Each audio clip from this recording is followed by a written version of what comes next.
My name is Sarah. I am 31 years old and I work as an oncology nurse.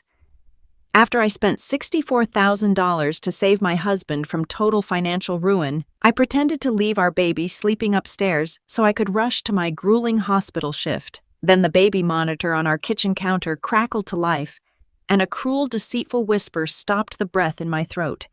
He said she will never know. But every toxic word of his hidden plot was already being recorded. Before I tell you exactly how I turned my shattered heart into a weapon and dismantled his entire life piece by piece, please take a moment to like and subscribe, but only if you genuinely believe in justice. Tell me in the comments where you are watching from today and what time it is. I read every single one. Now let me take you to the Friday morning that broke my world into pieces. We were sitting in a sterile, glass-walled office at the local Chase branch on Main Street. The air conditioning was freezing, but my husband Greg was sweating profusely. Greg was 33, an independent real estate flipper who had always promised me we were just one big deal away from total financial freedom. That morning, his confident charm was completely gone. He sat across from the loan officer, his head buried in his hands, his shoulders shaking with quiet, desperate sobs. I was completely exhausted. My bones ached from my schedule. As an oncology nurse, I routinely worked 12-hour shifts absorbing the pain and fear of my patients, only to come home to a house that constantly felt like it was teetering on a financial cliff. My days were filled with flashing call lights, the relentless beeping of heart monitors, and the heavy emotional weight of holding hands with people fighting for their lives. I gave everything I had to my job, and I gave whatever was left to my family. But I loved Greg deeply. I believed in the vows we took on our wedding day. When he looked up at me with red tear-filled eyes, my heart broke for him. He told me his lead contractor had vanished. He said the guy took the massive materials budget and completely abandoned the current flip house, leaving the roof exposed to the heavy rain and racking up thousands in city code violations. Greg spun a terrifying web of financial doom that sounded entirely realistic in today's housing market. He said the hard money lenders were aggressively calling in the loan. He said if he did not secure exactly $64,000 by noon today, the lenders would not only seize the flip property, but they would put a devastating lien on our primary residence. We would lose our home. We would be bankrupt. We would be out on the street with our 6-month-old son, Liam. I held his trembling hand across the cold laminate desk. I felt the rough calluses on his palms, the physical proof of what I truly thought was his hard work. He looked at me with absolute despair. He said, I was his only hope. He said I was the only thing standing between our family and total destruction. He expertly played on my deepest vulnerabilities as a new mother. He knew exactly how much I craved stability for Liam. He knew how terrified I was of losing the small, safe life we had built together. The loan officer handed us a thick stack of wire transfer forms. The paper felt heavy like a death sentence to my peace of mind. The older woman sitting behind the desk gave me a fleeting look of concern, the kind of quiet pity strangers offer when they see someone making a massive mistake, but she remained perfectly professional. To understand the immense weight of what he was asking me to do, you have to understand exactly where that money came from. It was not spare cash. It was my late grandmother's entire life savings. She had worked as a public school cafeteria cook for 40 years, serving lunches to thousands of children and saving every spare dime she had before finally putting it into a high-yield savings account. When she passed away, she left it exclusively to me.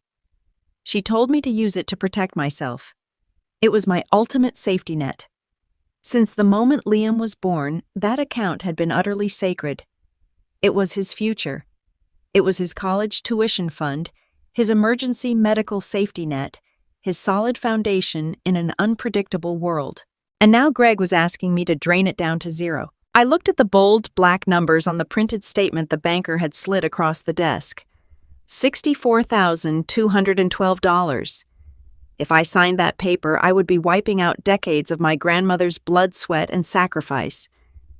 But then I looked back at Greg, my husband, the father of my only child.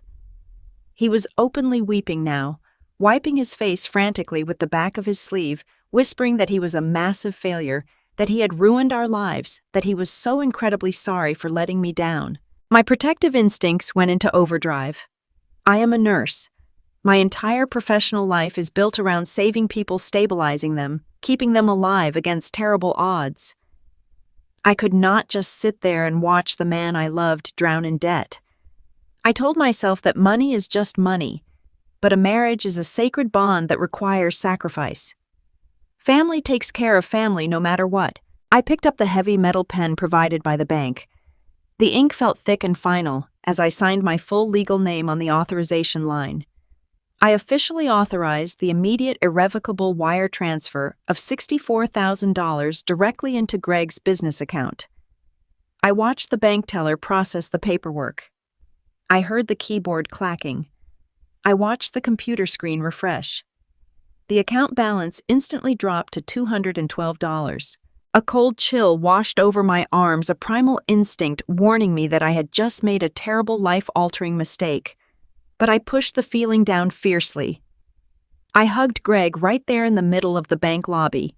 He buried his face in my neck, holding me so tight I could barely breathe. He thanked me Arsa and over again. He called me his savior. He swore to me on our son's life that he would work day and night to pay back every single cent to Liam's fund. I kissed his cheek, wiped a stray tear from his eye, and told him I believed in him completely. Then I looked at my watch. I was going to be late for my shift at the hospital. I grabbed my purse, ran out to the wet parking lot, and got into my beat-up sedan, leaving Greg at the bank to finalize the wire transfer. The drive to the hospital usually takes 30 minutes on a good day. The rain was coming down in heavy gray sheets, perfectly matching the hollow, terrified feeling expanding in my chest. My mind was racing relentlessly, calculating exactly how many extra overtime shifts I would need to pick up to start rebuilding our emergency fund. I figured if I worked 4 extra weekend shifts a month, missing out on precious time with my baby, I could slowly chip away at the massive financial loss. I was already exhausted, surviving on a mere 4 hours of broken sleep a night, but mothers do whatever they have to do to secure their children's future. I was 10 minutes away from the hospital campus when a sharp, intense physical ache shot through my chest. I winced and glanced down at the passenger seat.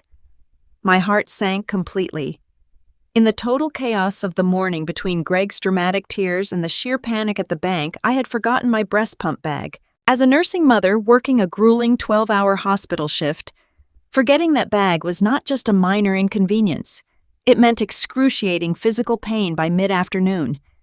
It meant severely risking my milk supply for Liam. I cursed out loud under my breath, hit the steering wheel in frustration, and immediately pulled into the next turn lane to head back home. The rain pounded violently against the windshield as I retraced my route through the sluggish city traffic. I felt a sudden surge of resentment, just a quick flash of deep anger at Greg for causing so much turmoil that I could not even remember my basic daily necessities. I pushed the anger away immediately. I told myself he was stressed. He was facing bankruptcy. I needed to be the strong one in the family right now. I pulled into our suburban driveway. Greg's truck was parked in the garage, meaning he had already made it back from the bank. The house looked completely silent and still from the outside. I grabbed my keys and unlocked the front door, slipping inside with the practiced absolute silence of a night shift worker. I did not want to wake Liam, who should have been down for his morning nap. I also did not want to bother Greg, who I assumed was locked in his home office desperately making phone calls to salvage whatever was left of his contracting disaster. I slid off my wet shoes in the foyer. The house was warm and dark, the thick living room curtains firmly drawn against the rain. I crept down the hallway toward the kitchen where I usually left my pump bag on the center island counter. My socks made absolutely no sound on the hardwood floor. I spotted the black canvas bag right where I had left it next to the fruit bowl. I reached out to grab the handles, ready to turn right back around and sprint to my car so I would not be too late for my patients. But as my fingers touched the fabric, a sound stopped me dead in my tracks. It was the baby monitor. The receiver unit sat right next to the coffee maker, glowing with a faint green light. It was actively transmitting audio from Liam's nursery upstairs. But the sound coming through the small plastic speaker was not the soft, rhythmic breathing of a sleeping infant. It was Greg's voice. He was not talking to our son. He was not cooing or gently singing a lullaby to put the baby back to sleep. His tone was sharp alert and vibrating with an adrenaline-fueled excitement I had not heard from him in years. He was clearly on speakerphone with someone. I froze completely. My hand hovered paralyzed over my bag. A woman's voice crackled clearly through the monitor. I recognized it instantly and my blood ran freezing cold. It was a voice I had heard at every family barbecue, every single Thanksgiving dinner, every Christmas morning for the past 5 years. It was Amber, my sister-in-law, the supposedly sweet, devoted wife of Greg's older brother Tom. Tom was a hardworking, completely oblivious man who adored his wife. Amber was the kind of woman who always acted superior, offering condescending parenting advice and bragging about her perfect marriage. I stood there frozen in the shadows of my own kitchen, listening to the man I had just bankrupted myself to save. The monitor crackled again, transmitting their voices with sickening clarity. I held my breath, absolutely terrified that even the sound of my lungs expanding would somehow transmit through the ceiling floorboards and alert them that I was standing right below the nursery. And then I heard the words that would burn my old life to ash and forge a completely new, unbreakable woman in the flames. I stood absolutely paralyzed on the cold hardwood floor of my own kitchen. The glowing green indicator light of the baby monitor seemed to pulse rhythmically in the dim, rain-shadowed room, casting long, eerie reflections against the white cabinets. Just moments before, my mind had been entirely preoccupied with the grueling 12-hour hospital shift awaiting me and the excruciating financial burden I had just strapped to my own back.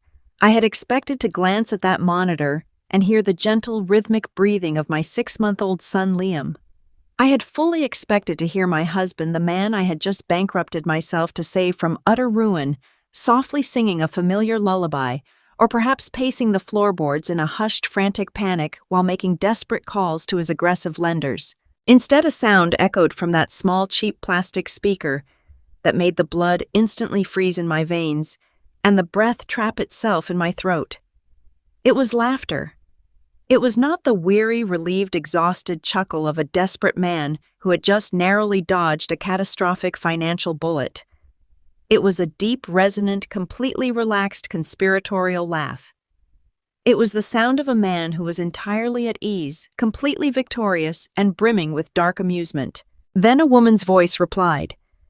The audio was slightly distorted as it filtered through the speakerphone of his mobile device and across the room to the nursery monitor, but I knew that specific cadence intimately. It was a voice that had offered me unsolicited, condescending advice on proper sleep training techniques at every single holiday gathering.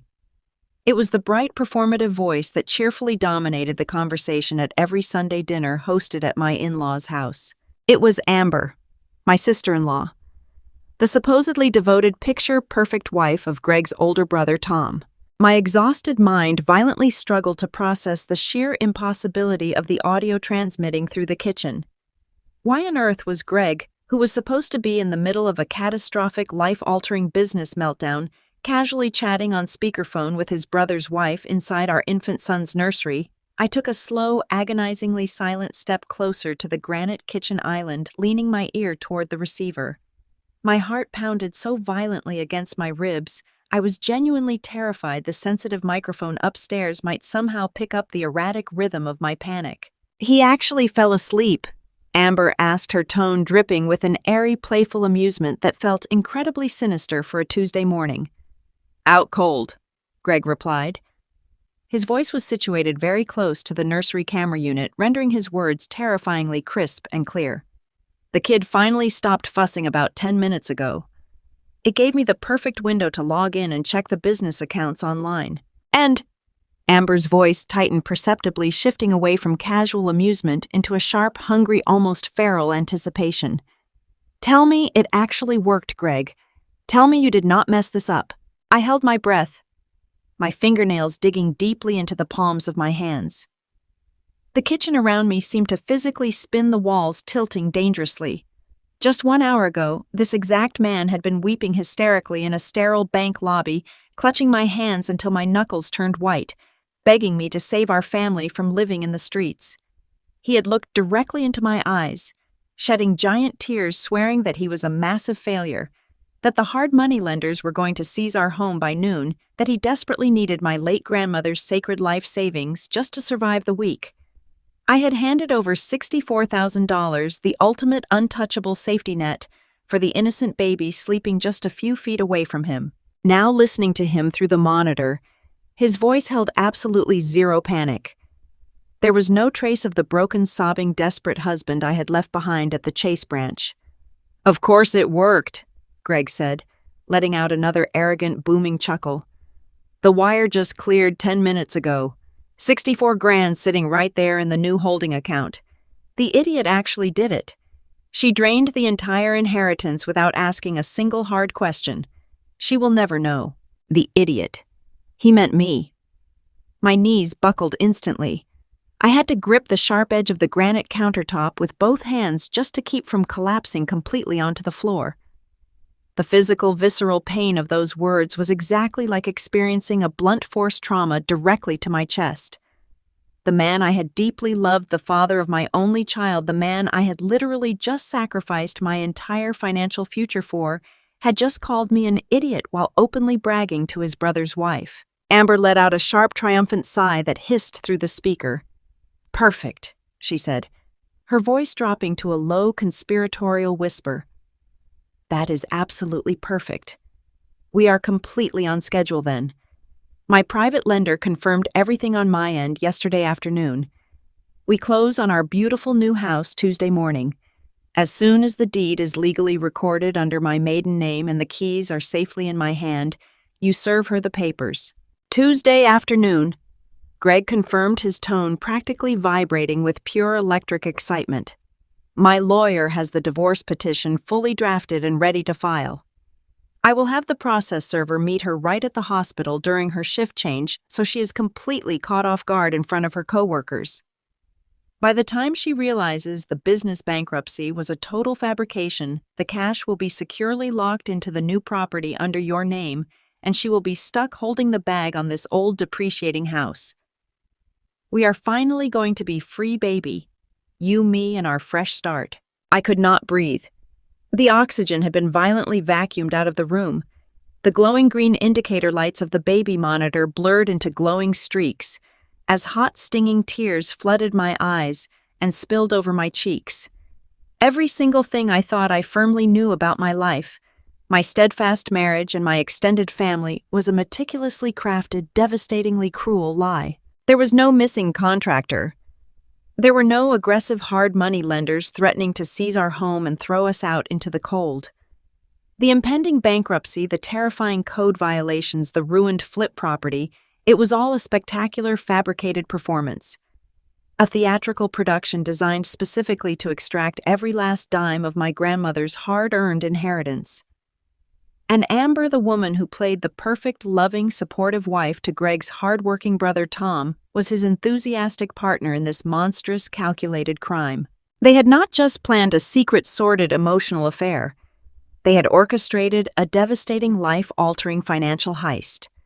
They were actively stealing the money I had painstakingly set aside to protect my son from medical emergencies and fund his future college tuition, using it as a massive down payment for their own secret luxury love nest. They were plotting to leave me completely destitute, file for a sudden divorce, and walk away to start a brand new life funded entirely by my blind, unwavering loyalty. A powerful wave of nausea washed over me, so intense and sudden that I had to swallow back bitter bile. I thought about Tom, my kind, reliable brother-in-law, who worked grueling overtime hours as a structural engineer just to provide Amber with the comfortable upper-middle-class suburban lifestyle she constantly flaunted on social media. He was completely oblivious, likely sitting at his office desk right now, believing he had a solid, loving marriage. I thought about Liam sleeping peacefully in his crib upstairs, completely unaware that his own father was actively plotting to steal his financial security before he could even walk. The sheer, calculated, breathtaking cruelty of it was beyond normal human comprehension. Greg had weaponized my best qualities against me. He had taken my empathy, my protective instincts as a registered nurse, my fierce, unwavering commitment to our family unit, and turned them into instruments for my own destruction.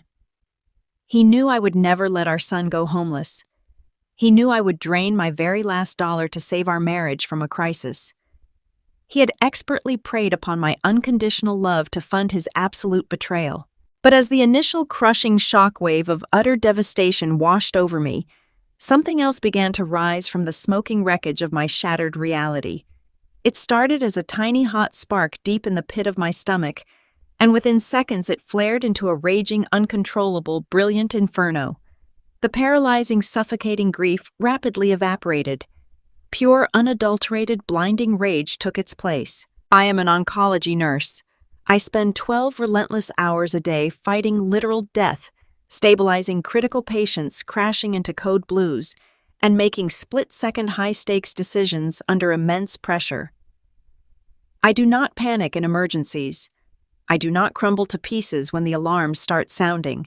My hands were shaking so violently I could barely feel my fingertips, but my mind snapped into a cold, hyper-focused tactical clarity. You do not confront a thief while their hand is still deep inside your pocket. If I screamed right now, if I ran up those stairs and demanded furious answers, Greg would immediately know his plot had been uncovered. He would hang up the phone, immediately log into the bank portal, and transfer my $64,000 into an untraceable offshore account before I could even dial the police.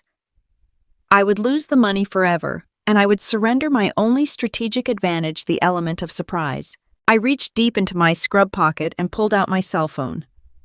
My fingers fumbled slightly as I swiped to unlock the screen, but I forced myself to steady my rapid breathing. I navigated to the voice memo application. I held the microphone of my cell phone directly against the speaker of the baby monitor, holding it perfectly still, and pressed the bright red record button.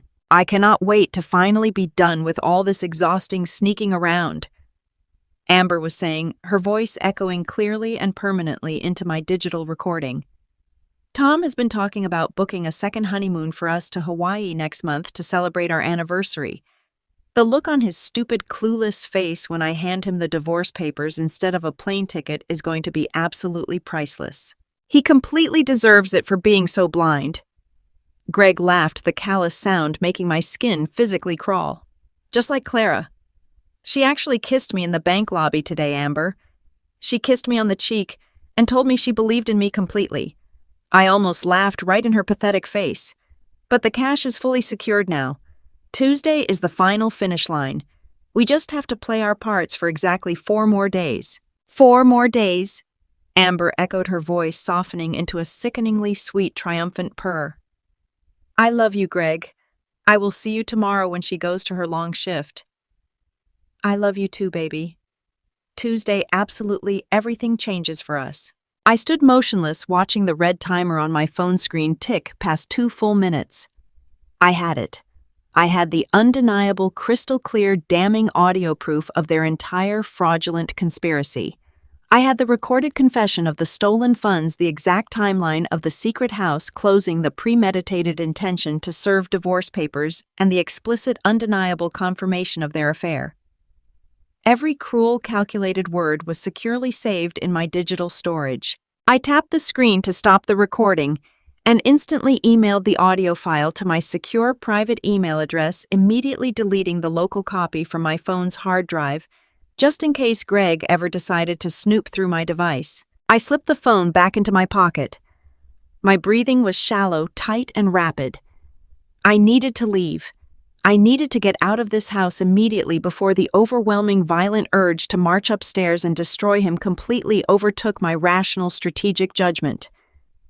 I had to maintain the flawless illusion of the exhausted, supportive, gullible wife until I could legally secure my assets and launch my counterattack. Just as I reached out to finally grab the heavy strap of my breast pump bag, resting on the kitchen island, a loud, heavy thud echoed from the ceiling directly above me. It was the unmistakable sound of Greg closing the nursery door. My heart slammed violently into my throat. The floorboards in the upstairs hallway began to creak under his weight. Thump, thump, thump. He was walking directly toward the staircase. Absolute panic seized my chest. If he came down those stairs right now and saw me standing in the kitchen, if he saw the baby monitor actively glowing green, he would instantly realize I had heard everything. The entire timeline would accelerate. He would panic, move the money out of my reach, and serve me the divorce papers today instead of Tuesday. I would lose everything I had left. I grabbed the heavy canvas bag off the counter, clutching it tightly against my chest to muffle the sound and keep the metal zippers from clinking together. I turned and practically glided toward the front foyer, my stocking feet sliding silently over the polished hardwood floor. The creaking from the stairs grew significantly louder. He was at the top landing. He was starting his descent down the steps. I reached the front door. My hand closed tightly over the cold brass knob. I turned it with agonizing slowness, praying to God the old hinges would not squeak and betray me. The door opened just wide enough for me to slip my body through the narrow crack. I stepped out onto the damp concrete of the front porch, pulling the heavy door shut behind me with a soft, barely audible click, just as I heard Greg's heavy footsteps hit the bottom of the staircase inside. I stood frozen on this porch, the cold morning rain hitting my face, my entire body trembling with the massive, suffocating weight of what I had just uncovered. I had successfully escaped undetected. Greg thought I was blissfully ignorant driving down the highway to the hospital, completely unaware of his monumental betrayal. He thought he held all the cards. He thought Tuesday would be the day he finally ruined my life. But as I walked briskly to my car, gripping the handles of my bag with white-knuckled intensity, a dangerous absolute resolve settled deeply into my bones. He was right about one thing. Tuesday was going to change absolutely everything. But he had no idea that the quiet, reliable workhorse he had just mocked was already plotting his total spectacular destruction. The drive to the hospital was a chaotic blur of thrashing windshield wipers and blinding, distorted headlights. I gripped the leather steering wheel so hard my knuckles throbbed with a dull ache, but I could not actually feel my hands. My entire body felt utterly disconnected, as if I were floating somewhere above the driver's seat, silently watching a complete stranger operate the vehicle. The car radio was off. The only sounds in the suffocating cabin were the rhythmic thumping of the heavy rain against the glass and the relentless toxic echoing of my husband's cruel laughter replaying on a continuous loop in my mind. The idiot actually did it. She will never know. Those specific words cycled through my brain like a physical torture device, tightening my chest until I could barely draw a breath. Pulling into the bleak concrete employee parking garage, I had to physically force myself to stop trembling. As an oncology nurse, my profession demands absolute, unwavering mental presence. You simply cannot walk into a cancer ward carrying your own devastating personal baggage when the vulnerable people inside are literally fighting for their next breath. I sat in my parked car for 5 full minutes, staring blankly at the gray concrete wall in front of me. I closed my eyes and actively visualized taking all my paralyzing terror, my explosive rage, and my freshly shattered heart and locking it securely inside a heavy iron vault in the very back of my mind. I took a deep, shuddering breath, smoothed out my blue scrubs, pinned my hair back tightly, and walked through the automatic sliding glass doors of the hospital. For the next 12 hours, I administered complex chemotherapy treatments, meticulously charted vital signs, held the fragile hands of terrified patients, and smiled warmly at visiting families who desperately needed comfort. I functioned like a perfectly calibrated machine. No one looking at my calm professional exterior could possibly guess that my entire reality had just been brutally incinerated. But every single time I stepped into a quiet supply closet to grab fresh linens or retrieve medical tape, the crushing weight of the betrayal would violently press down on my chest, completely stealing my oxygen. I had just handed over $64,000 to a man who was actively plotting my total financial execution with his own brother's wife. When my grueling shift finally ended at 8 o'clock that night, the heavy iron vault in my mind began to crack open, leaking a cold, toxic dread into my veins. The dark commute back to our quiet suburban neighborhood felt exactly like marching toward an execution chamber.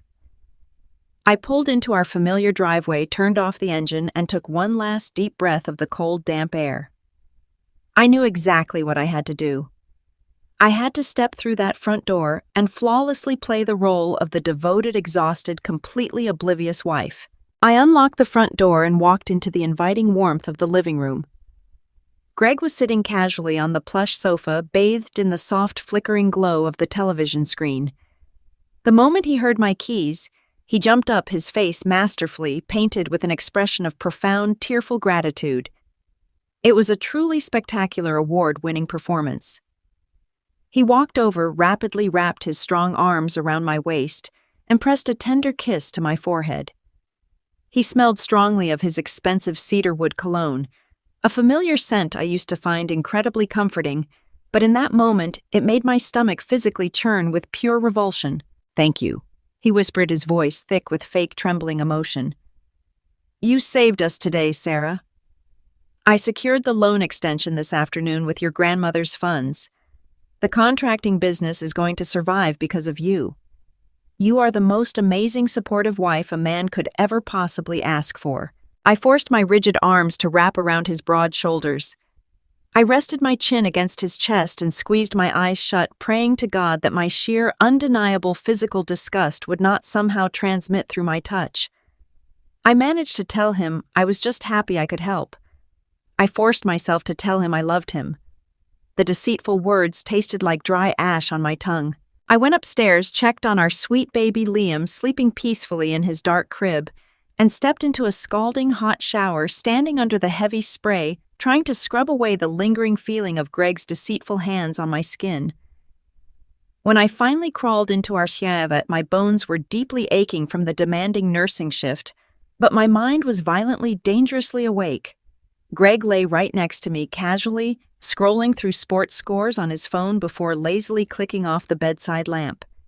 He fell into a deep sleep within 20 short minutes. I lay perfectly still in the pitch-black darkness, listening to the deep, steady rhythm of his breathing. I waited for 2 agonizing, silent hours. I needed him to be completely submerged in a heavy sleep. At exactly 2:00 in the morning, I carefully slid the heavy down duvet off my legs. I moved with agonizing slowness, testing every single inch of the mattress, before shifting my body weight so the old springs would not creak and betray me. I gently lowered my bare feet to the carpet. Greg snored softly, shifting comfortably onto his side, completely dead to the world. I tiptoed out of the master bedroom, holding my breath as I navigated the dark, shadowy hallway. Every single shadow in the house suddenly felt heavy and suffocating with dark secrets. I bypassed the nursery, ensuring Liam was still resting, and crept silently down the wooden staircase to Greg's home office on the ground floor. The room was freezing cold. The faint amber glow of the neighborhood streetlights filtered through the wooden blinds, casting long prison-like shadows across his massive mahogany desk. I sat down carefully in his leather chair and powered up his desktop computer. The large monitor flared to life, illuminating my tense face in a harsh, unforgiving blue glow. A password prompt immediately appeared on the screen. Greg had always been deeply protective of his office equipment, adamantly claiming his real estate contracts required strict, legally binding client confidentiality. For 5 years, I had respected that boundary without a single question, but now I needed to break it completely wide open. I knew he was arrogant, but I also knew he was fundamentally lazy regarding digital security. He rarely changed his passwords, and he always used variations of significant life dates. I typed in his birth year, mixed with the name of his favorite baseball team. Incorrect password. I typed in our wedding anniversary, combining the month and the year. Incorrect password. That specific failure stung, even though I fully expected it. Then a dark, sickeningly clear thought crossed my racing mind. I typed in Amber's birthday, followed immediately by the specific year Tom and Amber got married. The screen froze for a fraction of a second, and then the main desktop fully loaded. A fresh wave of pure, concentrated nausea washed over me. He was actively using his sister-in-law's birth date and wedding anniversary to securely lock his digital life. I immediately opened his primary email client and began a frantic, targeted search. At first glance, the inbox looked entirely normal. There were standard contractor invoices, mundane supply orders, and routine business newsletters. But I am a highly meticulous person. I opened his archive folders, meticulously checked the deleted trash bin, and finally navigated to a hidden, heavily encrypted cloud drive deeply linked to his primary account profile. The specific access token was automatically saved in his browser history. I clicked the small blue icon and a completely hidden, devastating digital world opened up right before my eyes. The very first folder was simply titled with the letters A and G. I double-clicked it and instantly stopped breathing. The screen rapidly populated with dozens of high-resolution photographs. They were not innocent, candid family snapshots from holiday gatherings. They were intimate pictures of Greg and Amber on romantic, luxurious weekend getaways that I had been told were exhausting solo business trips. They were drinking expensive champagne on sunny hotel balconies. They were kissing passionately on a white sand beach. They were smiling intimately into the camera, looking exactly like a deeply wealthy, happily married couple. There were hundreds of archived text message screenshots documenting a vile, incredibly explicit affair that had clearly been going on for well over 2 years, right under my nose. But the profound emotional betrayal, as deeply agonizing and world-shattering as it was only the very beginning of this nightmare. I clicked back to this main cloud directory and found another large folder deliberately titled Escrow Documents. Inside was a meticulously organized master spreadsheet detailing every single dollar he had slowly and quietly skimmed from our joint marital savings over the past 14 months. Then I found the formal legal attachments. The very first document was the title agreement for a massive luxury 4-bedroom house located in a highly exclusive gated neighborhood across town. The expensive property was listed entirely under a limited liability company bearing Amber's maiden name. The required cash down payment listed on the contract was exactly $64,000. It was the exact sum of money I had anxiously wired to him that very morning. My vision blurred with hot tears, but I forced my burning eyes to focus on the next attached file. It was officially titled Primary Residence HELOC. I clicked the file open. It was a formal home equity line of credit agreement taken out directly against the modest suburban house we were currently sleeping in. The house I had faithfully paid the mortgage on for the last 7 years, working exhausting double shifts. The newly approved loan was for an astonishing $150,000. I scrolled frantically to the bottom signature page. There, sitting stark and black against the glowing white background, was my full legal signature. It was a near-perfect forgery of my handwriting sitting right alongside a digital certification stamp from a notary public I had never met or authorized. Greg had not just manipulated me into handing over my grandmother's life savings. He had actively and intentionally committed massive mortgage fraud. He had forged my legal signature to maliciously extract $150,000 of hard-earned equity from my home solely to fund the lavish high-end architectural renovations for Amber's new luxury property. I sat completely paralyzed in the silent, freezing office staring at the forged legal documents, while my entire understanding of reality completely inverted. I was not just a discarded, unloved wife being callously left for a deceitful sister-in-law. I was the designated financial fall guy. When Greg filed for his sudden divorce on Tuesday afternoon, he fully intended to walk away perfectly clean. The brand new house was legally shielded by the limited liability company. The stolen $64,000 was already washed cleanly through his fake business accounts. And I would be deliberately left holding a massively inflated, completely fraudulent debt on a primary house I could no longer afford on a single nursing income.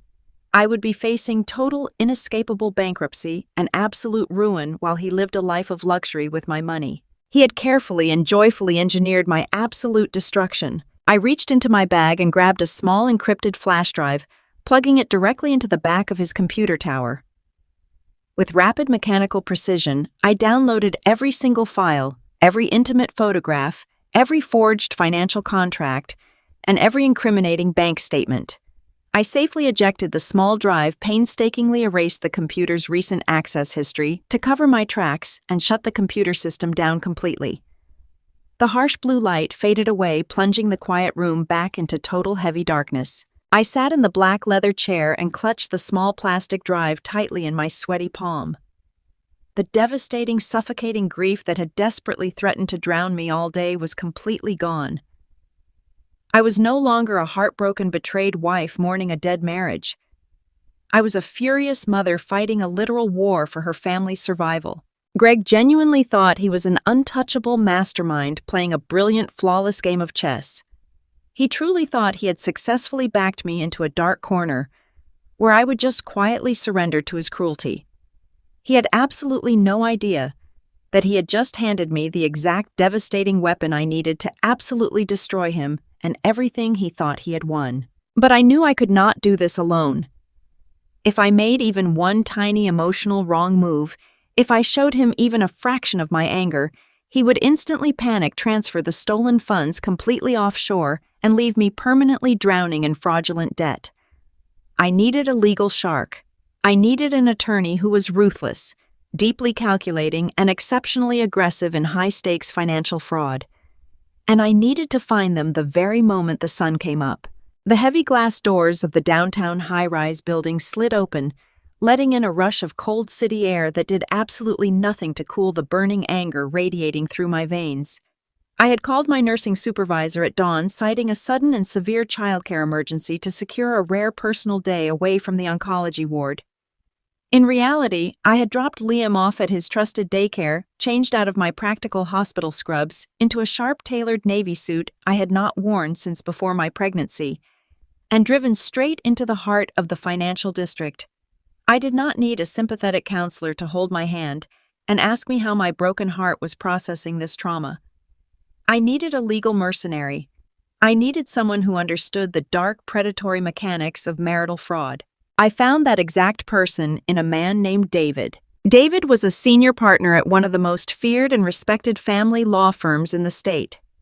His corner office on the 40th floor was intimidating by design, featuring stark modern art, pristine mahogany bookshelves, and expansive windows overlooking the bustling city below.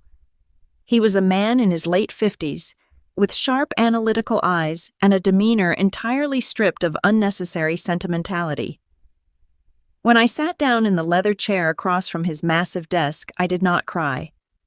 I simply reached into my structured leather tote bag, pulled out the encrypted flash drive I had loaded in the dead of night, and placed it precisely in the center of his blotter. I told him I needed to completely dismantle my husband. For the next 45 minutes, the pristine silence of David's office was broken only by the horrific echoing playback of my own baby monitor.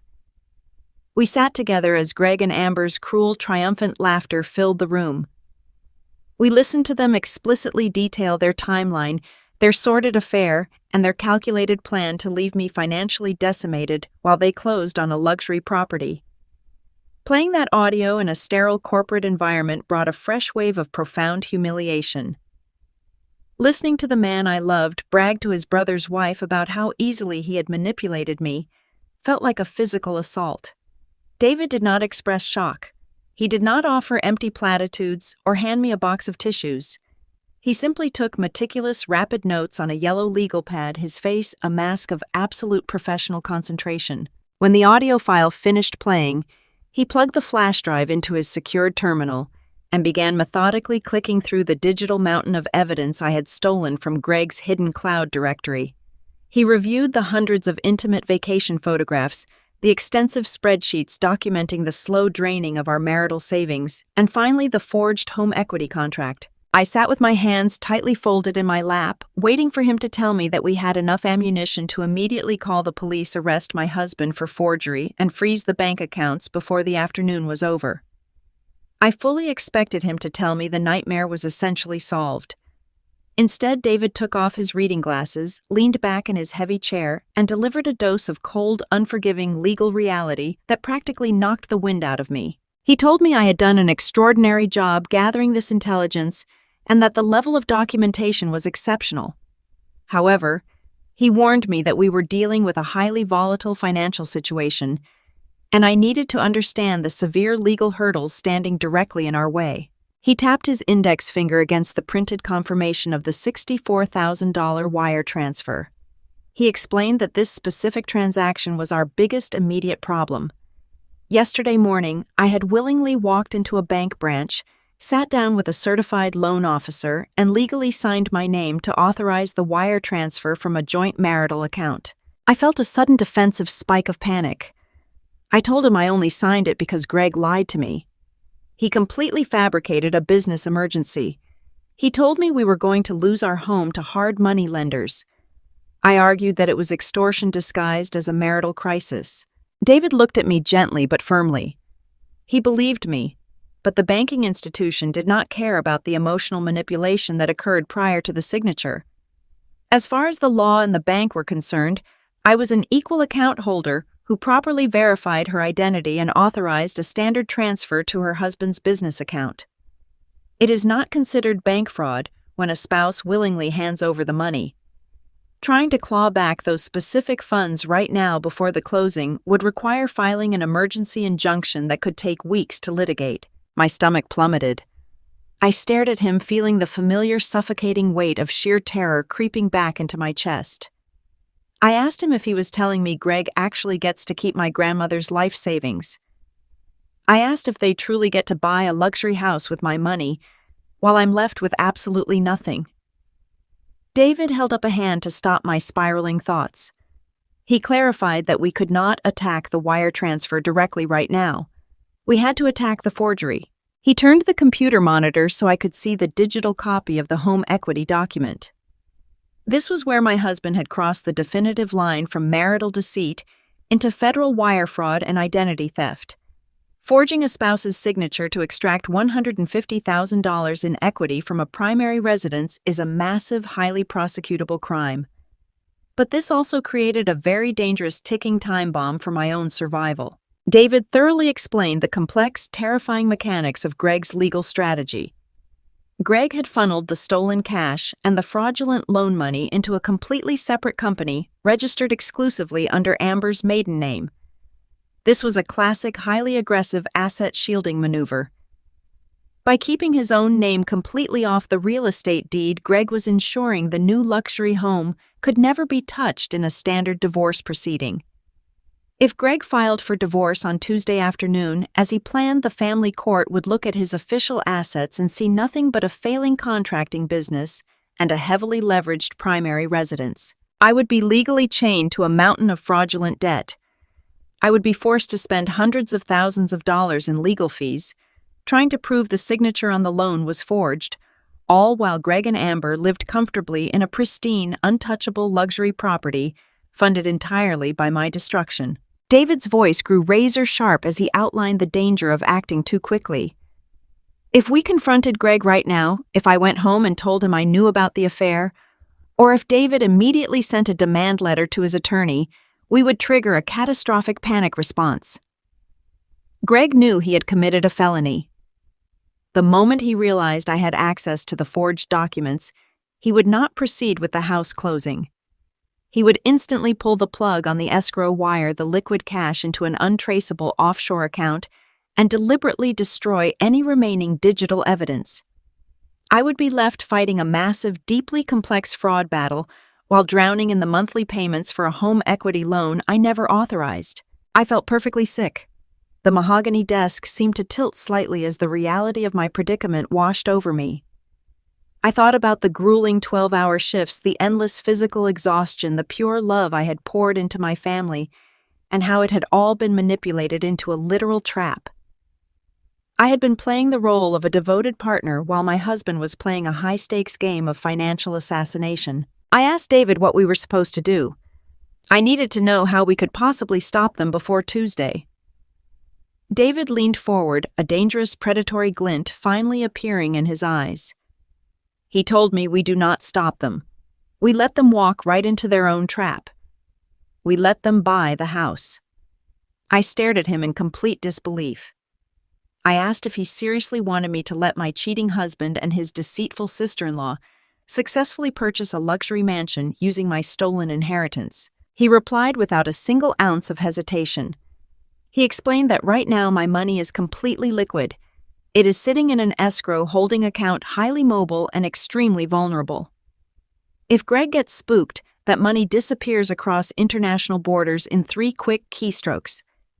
But the moment they sign the final closing documents on Tuesday morning, that liquid cash transforms into a highly tangible, highly vulnerable physical asset. Real estate cannot be wired to a remote island. Real estate cannot run away. David laid out a masterclass in aggressive legal warfare. While Greg and Amber were busy popping champagne and celebrating their successful theft, David and his specialized team of forensic accountants would be working around the clock behind the scenes.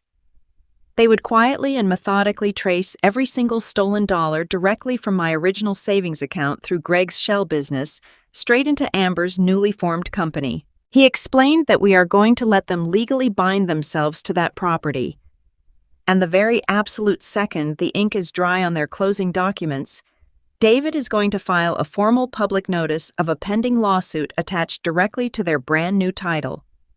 He is going to officially link the forged home equity loan and the embezzlement trace directly to their new luxury asset. I listened with rapt attention as he described how this legal maneuver acts like a massive glowing red flag to the entire financial system. It legally clouds the title, meaning the property cannot be sold, transferred, or leveraged.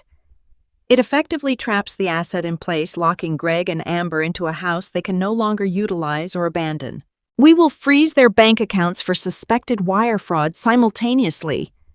David continued, his tone brutally efficient. They will walk out of that title office believing they are millionaires who just committed the perfect crime. They will have absolutely no idea that they just locked themselves inside a burning building with no financial exits. But for this strategy to work flawlessly, he needed me to do the hardest thing I have ever done in my entire life. I swallowed hard, anticipating the agonizing assignment he was about to give me.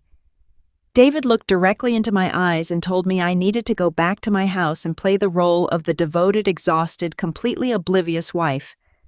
I could not give Greg a single reason to suspect I knew anything. I had to let him believe his grand plan was executing perfectly. I had to endure his lies, accept his fake affection, and keep him entirely complacent until Tuesday morning. The very thought of returning to that house, of looking at his arrogant, deceitful face and pretending I still loved him, made my skin crawl with visceral revulsion. It felt like volunteering to walk barefoot across broken glass. But then I thought about my infant son. I thought about my grandmother working her entire life in a hot, crowded cafeteria just to give me a chance at true security. I thought about Amber's smug, condescending laughter echoing through the baby monitor. I told David I could do it. I told him my spine was made of steel and I could play the part flawlessly. There was one more crucial piece to this puzzle. David picked up his pen and noted that he had the name of Amber's holding company from the documents I provided. But in order to properly file the injunction and hit the exact title company the moment the closing finishes, he needed the precise logistics. He needed to know exactly which title agency they were using, and he needed to know the exact time the closing was scheduled for this coming Tuesday. I mentally reviewed the digital files I had downloaded. The closing date was listed, but the specific title company and appointment time had been left blank on the preliminary contracts. They were likely waiting to be finalized in the last days of escrow.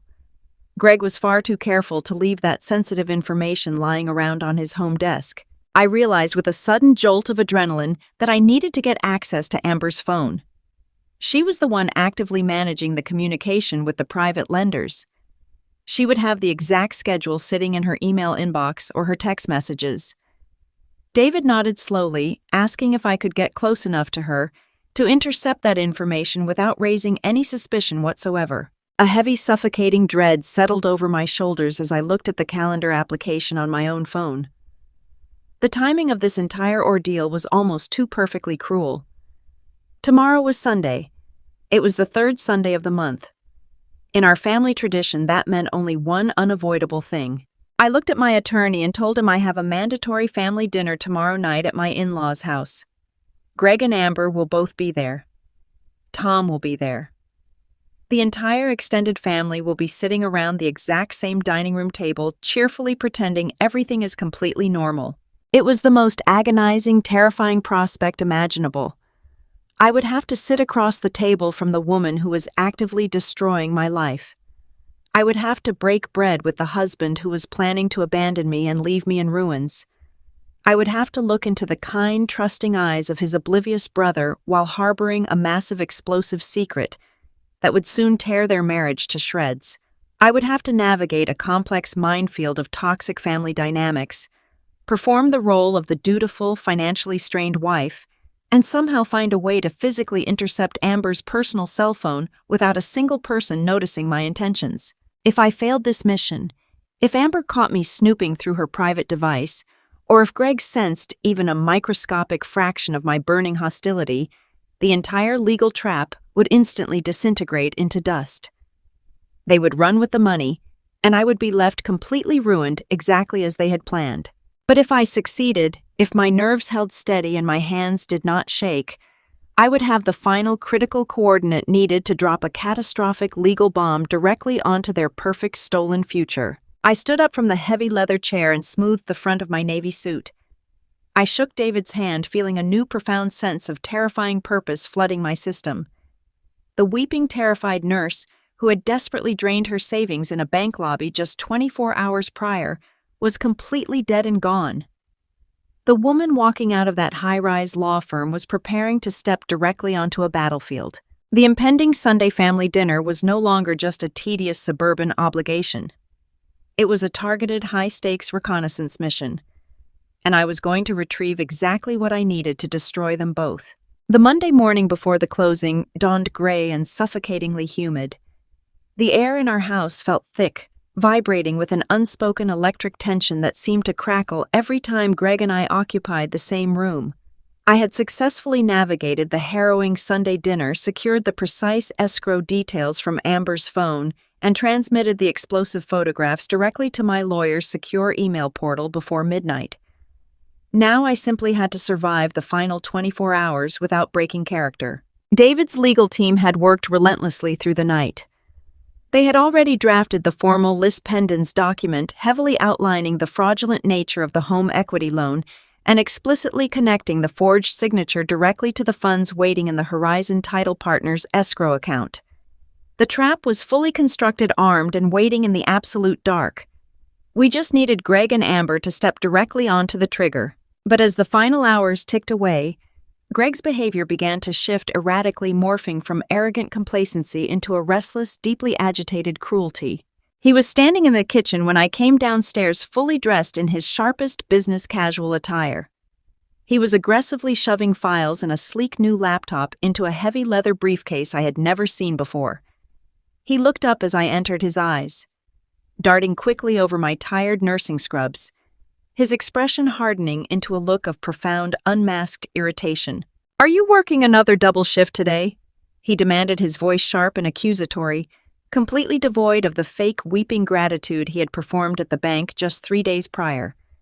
I paused near the coffee maker, forcing my shoulders to drop into a posture of weary submission. "Yes, the ward is short-staffed, and we really need the overtime pay right now, especially after draining the savings to cover the contractor debts." Greg let out a loud, dramatic sigh, aggressively zipping his briefcase shut with a harsh, metallic scrape. "Right. Well, I have massive investor meetings lined up all day. I am desperately trying to salvage this company, Sarah, and it would be really helpful if you were actually present around here instead of constantly hiding at the hospital." The sheer breathtaking hypocrisy of his statement felt like a physical blow to my jaw. He was actively moving his personal belongings out of the house right in front of my face, preparing to abandon me and our infant son in less than 24 hours, and he was actively trying to pick a fight to justify his impending departure. He desperately wanted me to snap. He wanted me to yell, to complain about the money, to act like an unsupportive, nagging wife, so he could storm out the door wrapped in a cloak of manufactured victimhood. I took a slow, deep breath, mentally locking my burning rage back inside its heavy iron vault.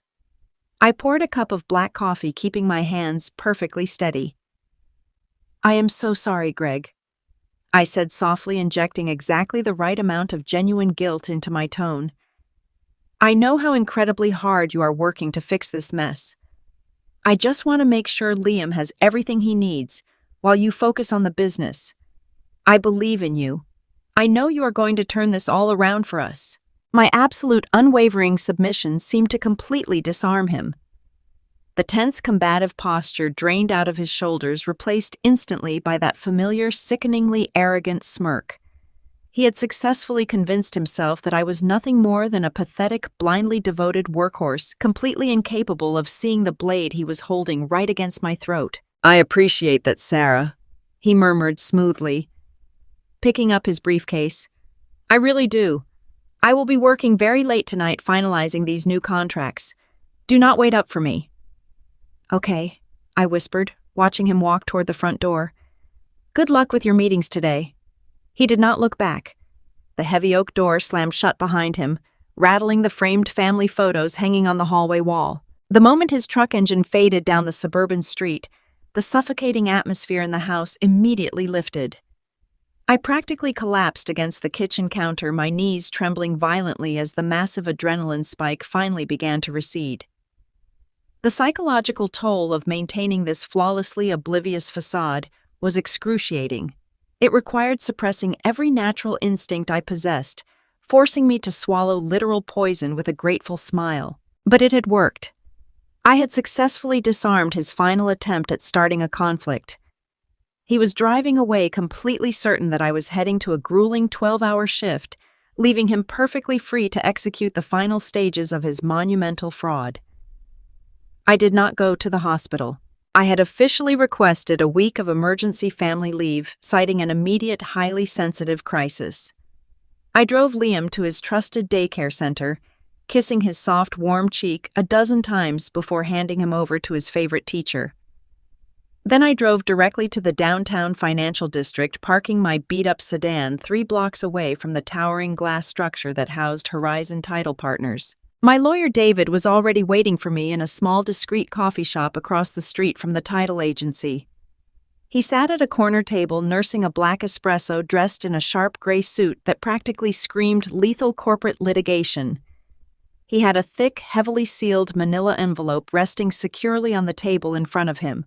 I slid into the booth across from him, my heart hammering a furious, frantic rhythm against my ribs. "Is everything ready?" I asked, my voice tight and breathless. David nodded, his expression completely devoid of any casual warmth. He was in full execution mode. "The legal filings are completely finalized," he confirmed, tapping the thick envelope.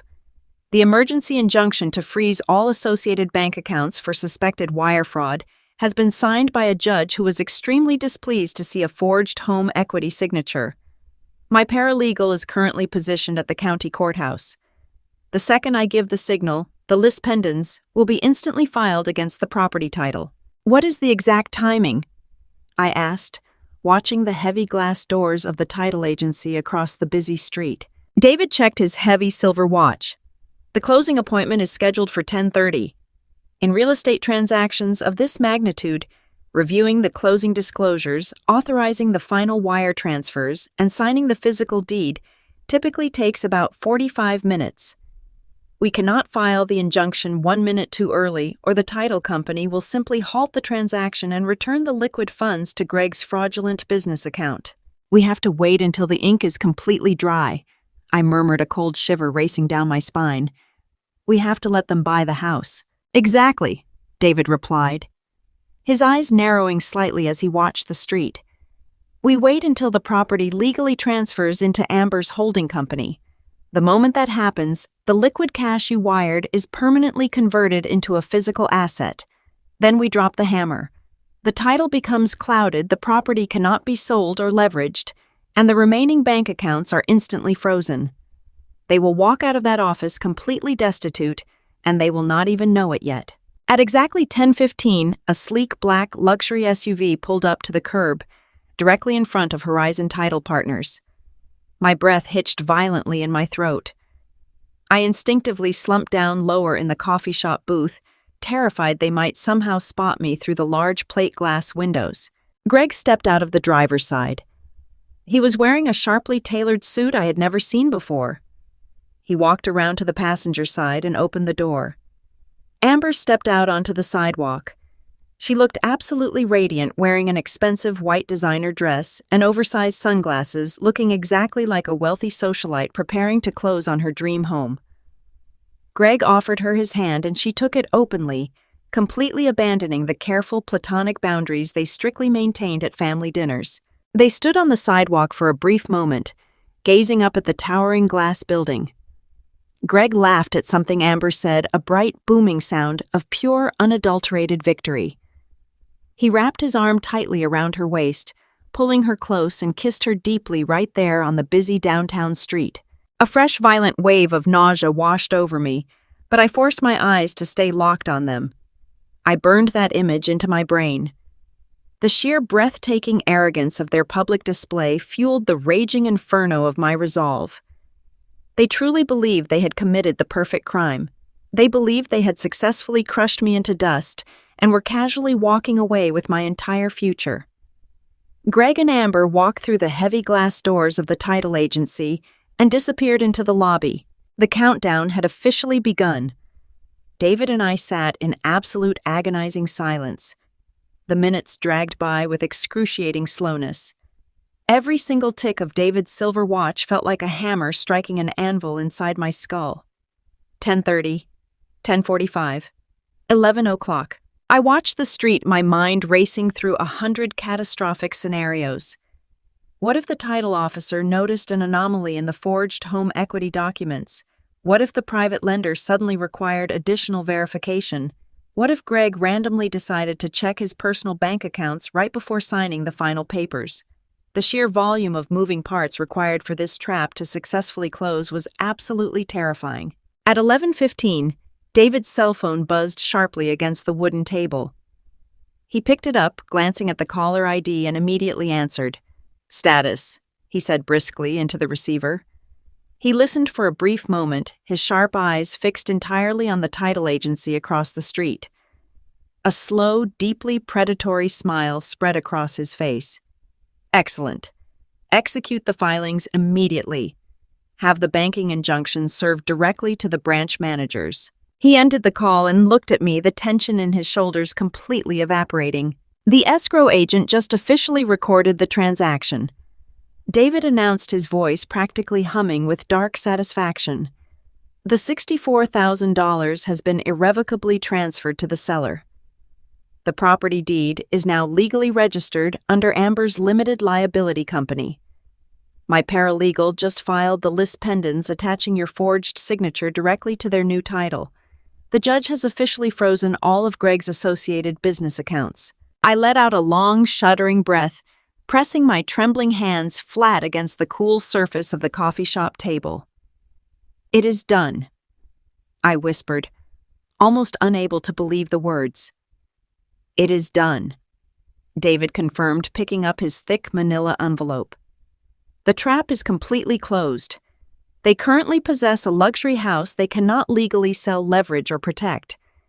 They have absolutely zero liquid capital to pay their incoming legal fees. They are completely, utterly bankrupt." I looked out the window just as the heavy glass doors of the title agency swung open.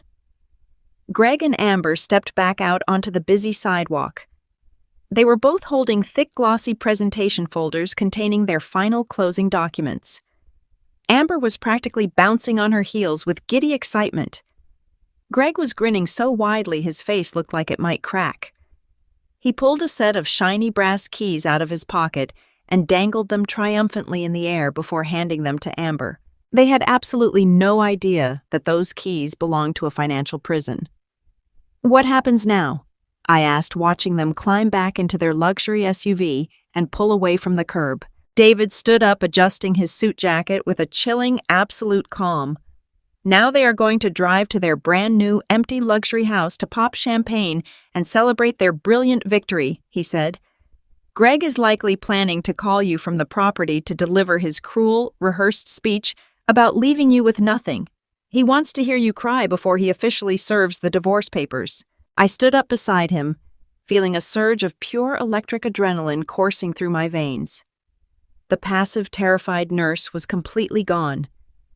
"He is not going to call me," I said, my voice ringing with an absolute lethal certainty, "because we are going to meet them there, and I am going to let him listen to his own voice before we burn his entire world to the ground." Monday morning arrived with a cold, relentless drizzle that washed the city streets in a thick blanket of gray. I had barely slept a single hour since walking out of my in-laws' house the night before. My pulse was still humming with the residual electric adrenaline of sitting across a dining room table from my deceitful husband and his mistress, smiling politely over a plate of roast beef, while secretly photographing the digital execution coordinates from Amber's unlocked cell phone, but sitting in David's pristine glass-walled conference room at 8 o'clock sharp, sliding those printed photographs across the polished mahogany table. The sheer physical exhaustion completely evaporated from my bones. David reviewed the images of the limited liability company tax documents and the escrow routing numbers I had captured. He did not smile, but a sharp calculating gleam of immense satisfaction illuminated his eyes. He pressed a button on his desk phone, and less than 2 minutes later, a tall, meticulously dressed man walked into the room carrying a heavy leather briefcase. David introduced him as Harrison, a former federal investigator who now worked exclusively as a forensic accountant for high-stakes family litigation. Harrison did not offer empty sympathies or polite small talk. He simply opened his laptop, connected it to the large presentation monitor on the conference room wall, and went straight to work. For the next 3 hours, I sat in silence and watched a masterclass in financial unmasking. Harrison used the specific tax identification number and the escrow details I had stolen from Amber to rip away the thick protective curtain hiding Greg's activities. The presentation was methodical, clinical, and absolutely devastating. Harrison projected a massive digital flowchart onto the wall, visually mapping out every single dollar that had been illegally funneled out of my life. I watched the bright green line representing my grandmother's $64,000 inheritance move directly from our joint savings account into a dummy corporate account Greg had registered under a fake contracting vendor.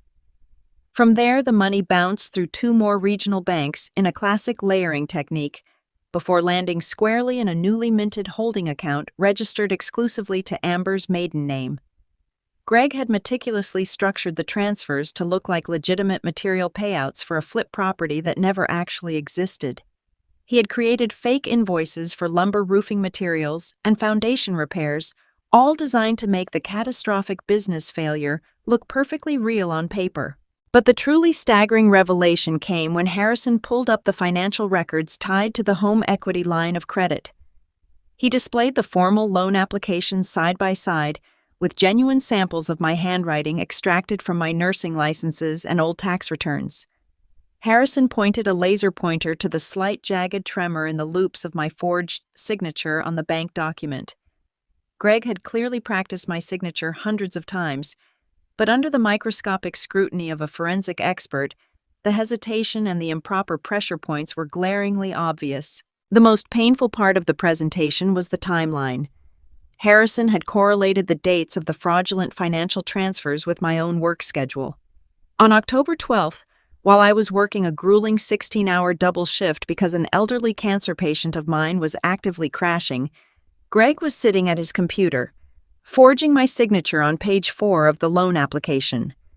On November 3rd, while I was missing our son's first major pediatrician appointment to pick up extra overtime pay to cover our supposed household debts, Greg was wiring $15,000 of my salary to a high-end interior designer to customize the kitchen in Amber's future luxury home. Furthermore, Harrison traced the digital footprint used to formally notarize the final page of the fraudulent loan. It traced directly back to the wireless internet router located inside Tom and Amber's suburban living room. Amber had not just stood by passively while Greg stole my hard-earned equity. She had actively and enthusiastically facilitated the digital forgery utilizing false notary credentials she had retained from a former employer to push the fraudulent application smoothly through the bank's automated approval system. She was a full willing accomplice in the systematic destruction of my life. Seeing the hard, undeniable evidence projected on that conference room wall brought a strange, heavy sense of absolute vindication. For days, a tiny, terrified voice in the back of my mind had wondered if I was somehow overreacting. I wondered if maybe, just maybe, I had completely misunderstood the baby monitor audio. But looking at the cold, hard numbers, seeing the exact dates when Greg had sat across our kitchen island asking me about my exhausting nursing shifts while actively forging documents to bankrupt me, the last shred of my marital grief instantly hardened into solid, impenetrable armor. They had committed textbook marital embezzlement and federal wire fraud. They had left a massive trail of digital breadcrumbs that Harrison had just swept up and baked into an airtight criminal case. David steepled his fingers, looking at the completed financial map with quiet, lethal approval. He turned to me and stated that this was no longer a simple family court dispute over divided marital assets. We now possessed irrefutable proof of a highly coordinated financial conspiracy. But he immediately reiterated his strict, terrifying warning from our very first meeting. We absolutely could not call the police right now. We could not file a single divorce paper or confront Greg with the evidence. If Greg caught wind of the forensic audit today, David explained, his voice razor sharp, he would immediately halt the house closing scheduled for tomorrow morning. He would instantly liquidate the stolen cash sitting in the escrow account and completely vanish the funds into a tangled web of untraceable offshore accounts. I would be left completely broke, forced to fight a massive, deeply complex fraud battle entirely on my own, while drowning in the required monthly payments for a home equity loan I never authorized. David reached into his heavy leather portfolio and pulled out a thick stack of freshly printed legal filings. He placed them gently on the table in front of me. The top document was boldly labeled as a notice of lis pendens. He explained that this was our ultimate nuclear option. A lis pendens is a formal, publicly recorded legal notice that a specific property is the subject of active, highly consequential litigation. David detailed exactly how this specific trap would spring completely shut. His elite legal team was going to physically stand by at the county recording office early Tuesday morning. We would allow Greg and Amber to walk into the Horizon Title Partners agency, sit down in comfortable leather chairs, and sign the final closing disclosures. We would allow them to legally transfer my stolen funds directly to the seller. We would let them officially record the brand new property deed under Amber's secretive holding company. The very absolute moment the county clerk stamped that deed, completing the real estate transaction and officially converting the stolen liquid cash into physical real estate, David's team would instantly file the lis pendens directly against the new house. The legal filing would explicitly attach Harrison's forensic accounting report, the clear evidence of the forged home equity loan, and the pending fraud litigation directly to their brand new property title. David explained the brilliance of the trap with a cold, predatory smile. Doing this would immediately and permanently cloud the title of their new luxury home. Greg and Amber would technically own the house, but they would be completely paralyzed. They would be entirely unable to secure a future mortgage, legally sell the property to a new buyer, or extract a single dime of equity from the home to pay for their incoming criminal defense attorneys. The beautiful house they stole from me would instantly become a massive, incredibly expensive financial prison. Simultaneously, the moment the lis pendens was filed, David would use the completed forensic trace to file an emergency ex parte order with a highly sympathetic local judge he knew very well. This order would instantly freeze every single bank account tied to Greg Amber and their fraudulent business entities under heavy suspicion of federal wire fraud. They will walk out of that title office holding the keys to their dream life, David said, his voice dropping into a tone of absolute certainty. And by the time they reach the front door of that property, they will have absolutely zero access to their money. They will be entirely locked out of the financial system, completely destitute, and legally bound to a house they can never use. I picked up the heavy metal pen resting on the mahogany table. I signed the legal authorization papers without a single tremor in my hand. I felt a deep, profound sense of terrifying power, knowing that I was actively pulling the structural strings of their impending destruction. For years, I had been the reliable, exhausted workhorse who blindly followed directions and funded everyone else's comfort. Now I was the architect of their total ruin. But David's expression grew incredibly serious as he collected the signed documents and placed them back into his portfolio. He leaned forward, resting his forearms on the table, and delivered a final chilling mandate. He warned me that the success of this entire strategy hinged on absolute flawless secrecy for the next 24 hours. Greg was a deeply paranoid man attempting to execute a highly complex, incredibly dangerous financial crime. He was entirely on edge. If he logged into his premium credit monitoring service and saw a sudden unexpected inquiry from a forensic auditor, the plan would fail. If he checked the joint checking accounts and noticed a preliminary freeze warning from the bank's fraud department, the closing would be instantly aborted. If he sensed even a fraction of a degree of hostility or suspicion radiating from my behavior tonight, he would pull the plug and run. My heart kicked violently against my ribs as the chilling reality of his warning fully set in. Greg was meticulous. He checked his email and his mobile banking applications obsessively. He scrutinized the daily mail delivery the moment it arrived at our house. I had to go back to my suburban home and somehow ensure that my deceitful, hypervigilant husband remained completely blind and totally cut off from his own financial information until Tuesday morning. I had to actively intercept his mail. I had to create a flawless distraction to keep his eyes off his phone. I had to manipulate his daily routine and perfectly manage his paranoia without him ever realizing he was being handled by the exact woman he thought he had successfully destroyed. It was a terrifying psychological tightrope. One wrong word, one misplaced glance, one delayed reaction, and millions of dollars would vanish into thin air. I thanked David and Harrison for their exceptional work, gathered my purse, and walked out of the high-rise building. Stepping back out into the cold, relentless city rain, I took a deep breath of the damp air. The most dangerous performance of my entire life was just beginning. I had to go home, look the devil directly in his eyes, and convince him that he had already won. Stepping back into my own home after leaving my attorney felt exactly like walking directly into a hostile foreign territory.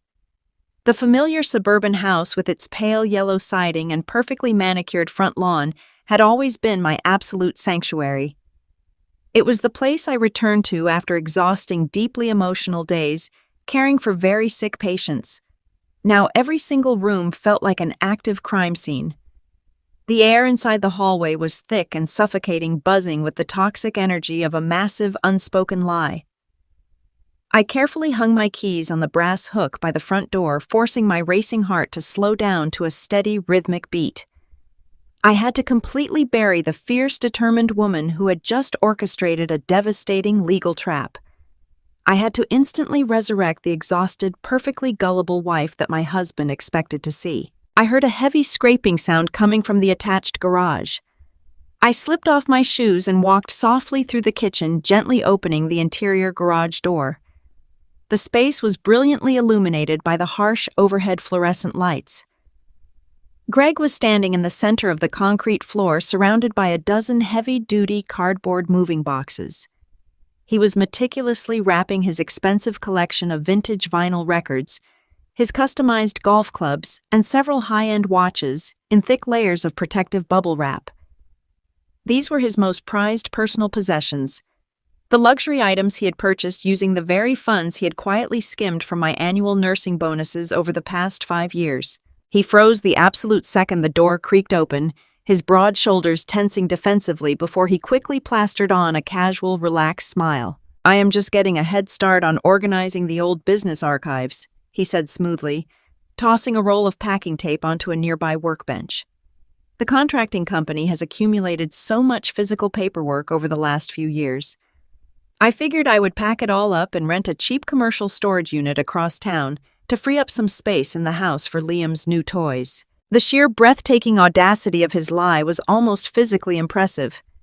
He was actively packing his personal valuables, preparing for his secret departure to Amber's luxury condo in less than a week, and he was casually framing it as a thoughtful gesture to make more room for our infant son. A violent surge of pure acid rose in the back of my throat, but I forced my facial muscles to relax into an expression of warm, appreciative exhaustion. "That is so incredibly thoughtful of you," I said, leaning casually against the door frame and crossing my arms in a posture of complete trusting ease. "You have been working so incredibly hard to fix the business finances. Please do not overexert yourself with the heavy lifting tonight. I can help you carry those boxes to the truck tomorrow morning before my shift if you need me." Greg let out a loud, confident chuckle, clearly thrilled that his ridiculous cover story had been accepted without a single degree of hesitation. He walked over and planted a gentle, patronizing kiss directly on my forehead. "Do not worry your pretty head about it, Sarah," he murmured, his voice dripping with that fake manufactured affection I had once mistaken for genuine love. "You just focus on your patients at the hospital. I have everything here completely under control." I smiled warmly, told him I was going to heat up some dinner, and walked back into the kitchen. The absolute second the garage door clicked shut behind me, my smile completely vanished, replaced by a cold, stony glare. He truly believed he had me completely blinded. He had no idea that I was counting down the hours until his entire fake reality violently collapsed. The following 6 days were an agonizing psychological torture chamber. I returned to my demanding position at the oncology ward, throwing myself into 12-hour shifts of complex medical charting and grueling patient care. Paradoxically, the hospital became my only true refuge. Surrounded by families who were desperately clinging to life and fighting for more time with their loved ones, the spectacular triviality of Greg's extreme selfishness became even more glaring. I watched dedicated husbands sleep in uncomfortable plastic chairs just to hold their sick wives' hands through the night. Then I would drive home to a man who was actively forging my legal signature to fund a secret life with his brother's wife. The stark contrast between the profound beauty of true human devotion and the grotesque reality of my own marriage kept my resolve forged in solid iron. But managing the intricate deception at home required a terrifying level of hypervigilant surveillance. David had explicitly warned me that Greg could not see a single piece of incoming financial mail. Our joint bank statements, the preliminary notices regarding the home equity loan, and the standard credit monitoring alerts were all scheduled to be delivered through the postal service that very week. If Greg walked out to the street and opened that mailbox before I did, the entire legal trap would instantly disintegrate. I transformed into a tactical shadow within my own neighborhood. I memorized the exact route of our local postal carrier. Every single afternoon at exactly 3:15, regardless of how exhausted I was from my shift, I ensured I was the one walking down the driveway to retrieve the mail. I intercepted 2 heavily branded envelopes from the mortgage lending department, a routine fraud alert notice from our primary credit card company, and a detailed summary of the recent wire transfer. I systematically smuggled these highly explosive documents into the house, hidden deep inside my breast pump bag, carrying them directly to the outdoor incinerator in the backyard when Greg was safely asleep. The most terrifying close call occurred on Saturday afternoon. I was in the nursery changing Liam's clothes when I heard the distinct heavy rumble of the postal truck stopping at the end of our driveway.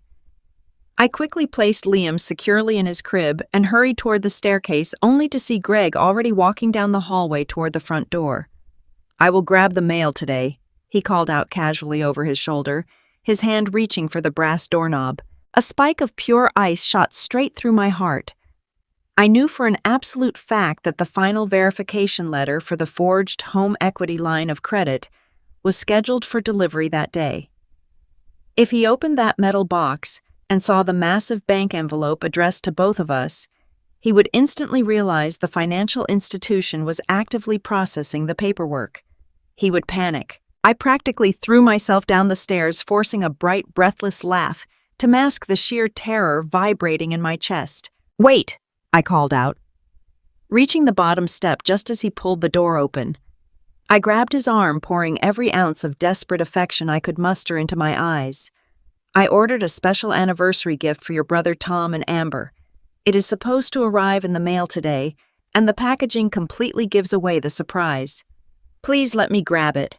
I want to wrap it beautifully before we see them for family dinner tomorrow." Greg paused, his hand resting on the open door frame. He looked at me with a mild, dismissive irritation, clearly annoyed by the sudden interruption to his routine. But the mention of Amber's name seemed to completely short-circuit his natural paranoia. He smirked, shaking his head with a condescending sigh. "You are always overly obsessed with perfectly wrapping gifts for other people," he muttered, stepping back from the door and gesturing for me to pass. Go ahead. But make it quick. I am expecting a very important invoice from one of the new subcontractors. I walked out to the mailbox, my legs feeling like they were constructed of heavy lead. I opened the metal door quickly, shuffled the thick bank envelope to the very bottom of the stack, and pulled out a generic clothing catalog to place prominently on top. I walked back inside, handed Greg the catalog and the standard utility bills, and immediately locked myself in the downstairs bathroom. I sat on the cold tile floor, clutching the bank envelope to my chest, gasping for air as the massive adrenaline wave finally broke. I had survived another day, but the sheer emotional toll was violently eroding my sanity. By Sunday evening, the suffocating pressure in the house had reached a boiling point. Greg needed a definitive exit strategy. He could not simply walk out the door on Tuesday afternoon without a manufactured justification. He needed a completely fabricated narrative, where I was the negligent, unsupportive villain and he was the tragic, long-suffering victim forced to leave a broken marriage. He initiated the engineered conflict while I was standing at the kitchen sink washing Liam's bottles. He marched into the room, his face twisted into a mask of pure, unadulterated outrage. He was holding a perfectly clean, neatly folded utility bill I had placed on his desk earlier that morning. How am I supposed to salvage this family from total bankruptcy when you cannot even manage a simple household budget? He shouted, slamming the paper violently onto the granite countertop. I turned off the running water and turned to face him, keeping my expression perfectly blank. What are you talking about? The utility bill is exactly the same as last month. I paid it in full yesterday from my own nursing account. It is not about the specific amount, he snapped, pacing aggressively across the kitchen floor, throwing his hands in the air with theatrical frustration. It is about your entire attitude, Sarah. You act like you are the only one carrying any weight around here. You go to the hospital, you come home, and you walk around with this miserable, exhausted look on your face like being married to me is some kind of terrible prison sentence. You never ask about my business strategy. You never support my larger vision. You just drone on and on about the savings account and your precious grandmother's inheritance. My hands gripped the edge of the wet sink so tightly, my fingernails bit sharply into my own palms. He was actively punishing me for the exact sacrifice I had made to save him. He was violently twisting reality, desperately trying to provoke a furious, screaming reaction. He wanted me to call him a failure. He wanted me to scream about the $64,000. He needed me to snap, so he could justify the divorce papers he had already paid an attorney to draft. The urge to unleash the absolute truth was nearly overpowering. I wanted to scream that I knew about the forged signature. I wanted to throw the baby monitor audio directly in his arrogant face. I wanted to tell him that his beloved sister-in-law was a parasitic fraud. But I looked into his cold, calculating eyes, and I saw the trap he was desperately trying to set. I released my white-knuckled grip on the sink. I forced my rigid shoulders to completely collapse. I lowered my eyes to the floor, instantly transforming my burning explosive rage into a perfect picture of deeply wounded, submissive guilt. You are right, I whispered, my voice trembling with beautifully manufactured sorrow. I have been so incredibly selfish. Greg actually stopped pacing. He stared at me, completely caught off guard by my rapid, unconditional surrender. I took a slow, hesitant step toward him, forcing hot tears to pool in my eyes. I have been so stressed about the hospital shifts that I completely stopped being the supportive partner you truly deserve. You are carrying the entire weight of this massive business crisis, and I have been making you feel guilty for simply trying to build a better future for our family. I am so deeply sorry, Greg. I am going to try so much harder to be the wife you need. I believe in your vision completely. Please forgive me. I watched the initial's confusion on his face rapidly melt into a sickening expression of profound, triumphant superiority. His massive ego simply could not resist the absolute validation I was offering. He truly believed he had successfully broken my spirit. He believed he had completely dominated the narrative, ensuring that when he finally walked out the door, I would spend the rest of my life blaming myself for the failure of our marriage. He closed the distance between us, wrapped his arms around me, and pulled me against his chest. He stroked my hair with a patronizing, heavy hand. It takes a really big person to admit when they are wrong, Sarah, he murmured softly, his voice echoing perfectly in the quiet kitchen. I appreciate your apology. We have a lot of major changes coming our way very soon. Everything is going to be different. You just need to trust the process. I rested my face against his shoulder, staring blankly at the dark kitchen wall. I promised him I trusted him completely. The sick, twisted satisfaction of knowing he was walking blindly toward his own absolute ruin was the only thing that kept me standing. The grueling marathon of deception finally culminated on Tuesday morning. The air outside was remarkably clear and bright, a sharp contrast to the suffocating darkness that had consumed my home for the past week. Greg woke up exceptionally early. He spent 45 minutes in the master bathroom taking a long, luxurious shower. He dressed in a perfectly tailored, sharp gray suit he normally reserved for high-end client pitches. He spent 10 minutes meticulously styling his hair and heavily sprayed his expensive cedarwood cologne. He looked absolutely radiant, practically humming with a vibrant electric energy he could barely contain. He looked exactly like a man who believed he was mere hours away from winning the lottery. I stood by the front door holding Liam in my arms, playing the role of the devoted homemaker, sending her successful husband off to conquer the corporate world. I have a massive all-day meeting with a new group of private investors, Greg announced, smoothly adjusting his silk tie in the hallway mirror. We are finalizing the restructuring of the business portfolio. It is going to take several hours to review the heavy legal disclosures, so my cell phone will be completely turned off. Do not panic if you cannot reach me. I will likely just grab a celebration dinner with the partners afterward if the signatures all go through. I smiled warmly, bouncing Liam gently on my hip. That sounds absolutely incredible, honey. You have worked so hard for this breakthrough. Take all the time you need. I'm just going to take Liam to the park today and enjoy the nice weather before my shift tomorrow. Greg leaned forward and kissed Liam on the forehead. Then he looked at me, a brief fleeting shadow passing behind his eyes. It was not guilt. It was the final calculating look of a predator observing its prey for the very last time.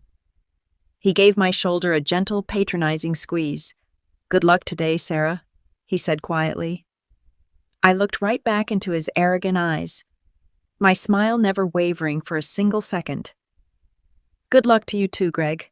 I watched him walk down the driveway, climb into his pristine truck, and drive away toward the downtown financial district. I waited until his vehicle completely disappeared around the corner of our suburban street. Then I closed the heavy front door and locked the deadbolt. The crushing, exhausting charade was finally over. The oblivious, submissive wife ceased to exist. I placed Liam gently in his safe playpen, walked directly into the kitchen, and picked up my cell phone. I dialed David's direct office line. He answered on the very first ring. He is completely blind, I said, my voice ringing with a cold, absolute certainty. He has no idea about the audit. He has no idea about the frozen accounts, and he is driving to the title company right now. Excellent, David replied, the sharp, lethal confidence in his tone matching my own. My legal team is already in position at the courthouse. Drive safely to the downtown coffee shop. The absolute moment he signs his name on that property deed, we burn his entire world to the ground. The drive to the upscale gated community took exactly 35 minutes, but my mind processed the journey in a series of sharp, hyper-focused flashes. The rhythmic hum of my tires on the wet asphalt felt like a steady drumbeat marching me directly toward the climax of a nightmare I had endured for 14 grueling months. Beside me in the passenger seat, David remained perfectly silent, his posture radiating the cold, lethal composure of an apex predator circling its trapped prey. We pulled through the towering iron gates of the exclusive neighborhood, navigating the winding tree-lined streets until we reached the newly constructed, sprawling, modern luxury home situated at the end of a private cul-de-sac. Greg's pristine black sport utility vehicle was parked squarely in the center of the wide paved driveway. I pulled my beat-up sedan to the curb a few houses down, cutting the engine. We did not have to wait long. Less than 5 minutes later, Tom's silver sedan sped around the corner, pulling up directly behind my car. Tom stepped out into the light drizzle, his face pale and etched with profound confusion and mounting panic. He was wearing his standard work clothes, safety boots, and a reflective jacket completely out of place in this neighborhood of manicured lawns and multi-million-dollar facades. I stepped out of my car to meet him on the sidewalk, David flanking me like a quiet, imposing bodyguard. "Sarah, what is going on?" Tom demanded, his voice thick with anxiety, his eyes darting frantically between me, the intimidating lawyer standing beside me, and the massive house down the street. "You said there was a family emergency. Where is Amber? Where is Greg? Did something happen to them?" I looked at the kind, hard-working man who had treated me like a true sister since the day Greg and I were married. The sheer breathtaking cruelty of what was about to happen to his entire understanding of reality made my chest ache with genuine sorrow. I did not want to break his heart, but keeping him completely blind to the monstrous deception would have been infinitely worse. "Tom, I need you to listen to me very carefully," I said, keeping my voice low and incredibly steady. "Greg and Amber are inside that house right now. They are not hurt. They are celebrating." Tom blinked, completely disoriented. "Celebrating what? Who owns that massive house?" "Amber owns it," David interjected smoothly, stepping forward to present a unified front. "She purchased it today under a secretive limited liability company. And she funded the purchase using $64,000 embezzled from Sarah's inheritance, along with $150,000 extracted from Sarah and Greg's primary residence through a highly sophisticated, criminally forged home equity loan." Tom physically staggered backward a half step, shaking his head in absolute desperate denial. No, that is impossible. Amber told me she was at a bridal shower brunch today. Greg is supposed to be securing loans for his contracting business. They are not buying a house. They do not even have that kind of money." "They did not have the money," I corrected softly. "So they stole mine." I pulled my cell phone from my pocket and unlocked the screen. I told Tom that I needed him to be completely prepared for what we were about to walk into. I needed him to understand exactly who his wife and his brother truly were before they had a chance to manipulate him with frantic lies and desperate tears. I opened the audio file I had recorded from the baby monitor just a few days prior. I turned the volume to maximum and pressed play right there on the wet suburban sidewalk.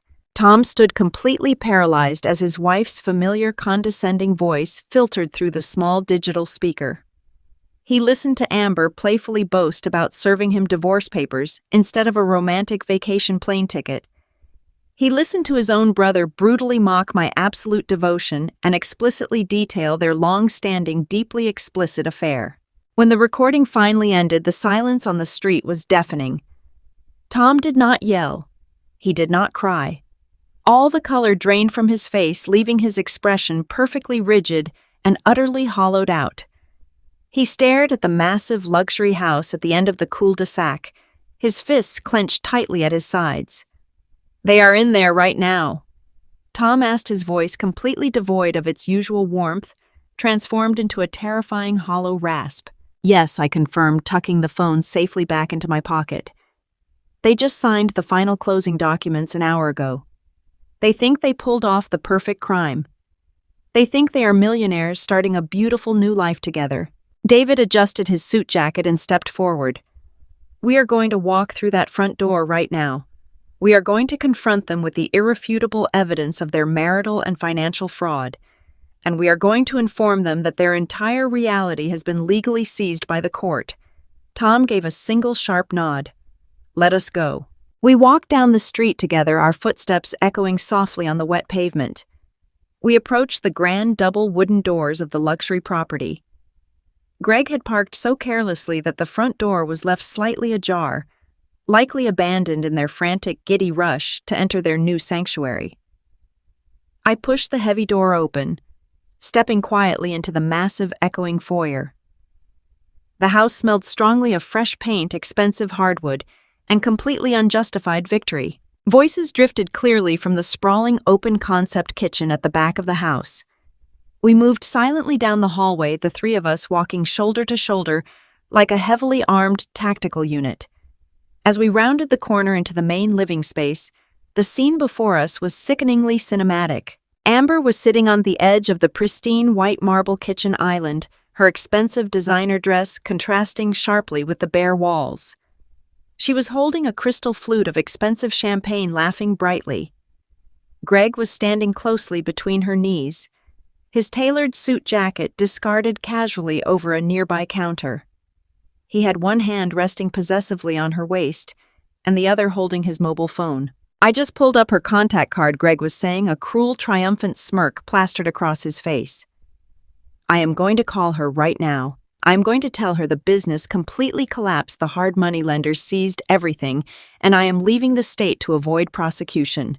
She is going to completely lose her mind." Amber giggled, taking a delicate sip of her champagne. "Put it on speakerphone, baby.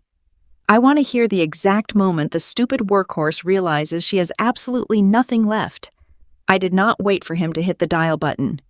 "You do not need to call me Greg," I said, my voice echoing loudly across the empty vaulted ceiling of the kitchen. "I am right here." Greg violently jumped backward, nearly dropping his cellular device. Amber gasped sharply, her crystal flute slipping from her manicured fingers and shattering loudly against the immaculate hardwood floor, sending a spray of expensive champagne across her expensive shoes. They both stared at us in absolute paralyzed horror. They looked at my sharp navy suit.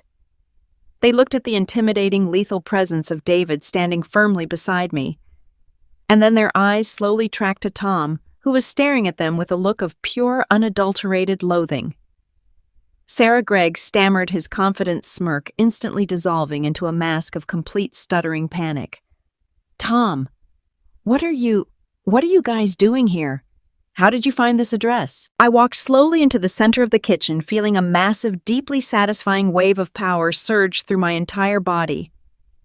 I did not raise my voice. I did not scream. I spoke with the exact same cold, calculated precision I used when delivering critical medical diagnoses. "I found this address on the forged home equity loan documents you illegally processed against our primary residence," I stated clearly. And I confirmed the exact closing time for today by reading the text messages on Amber's phone during Sunday family dinner, while you two were busy brushing feet under the dining table. Amber let out a sharp, pathetic squeak, instinctively shrinking back against the marble counter. "Tom," she whined, her voice instantly adopting a high, desperate, victimized pitch. "Tom, please, you have to listen to me.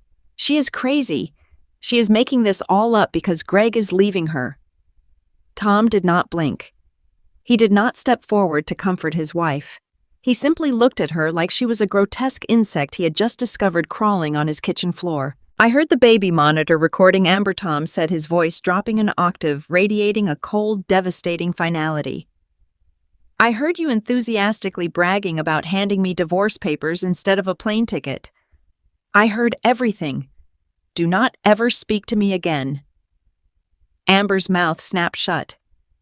The color completely drained from her face, leaving her looking sickly and hollow. Greg desperately tried to salvage his collapsing reality.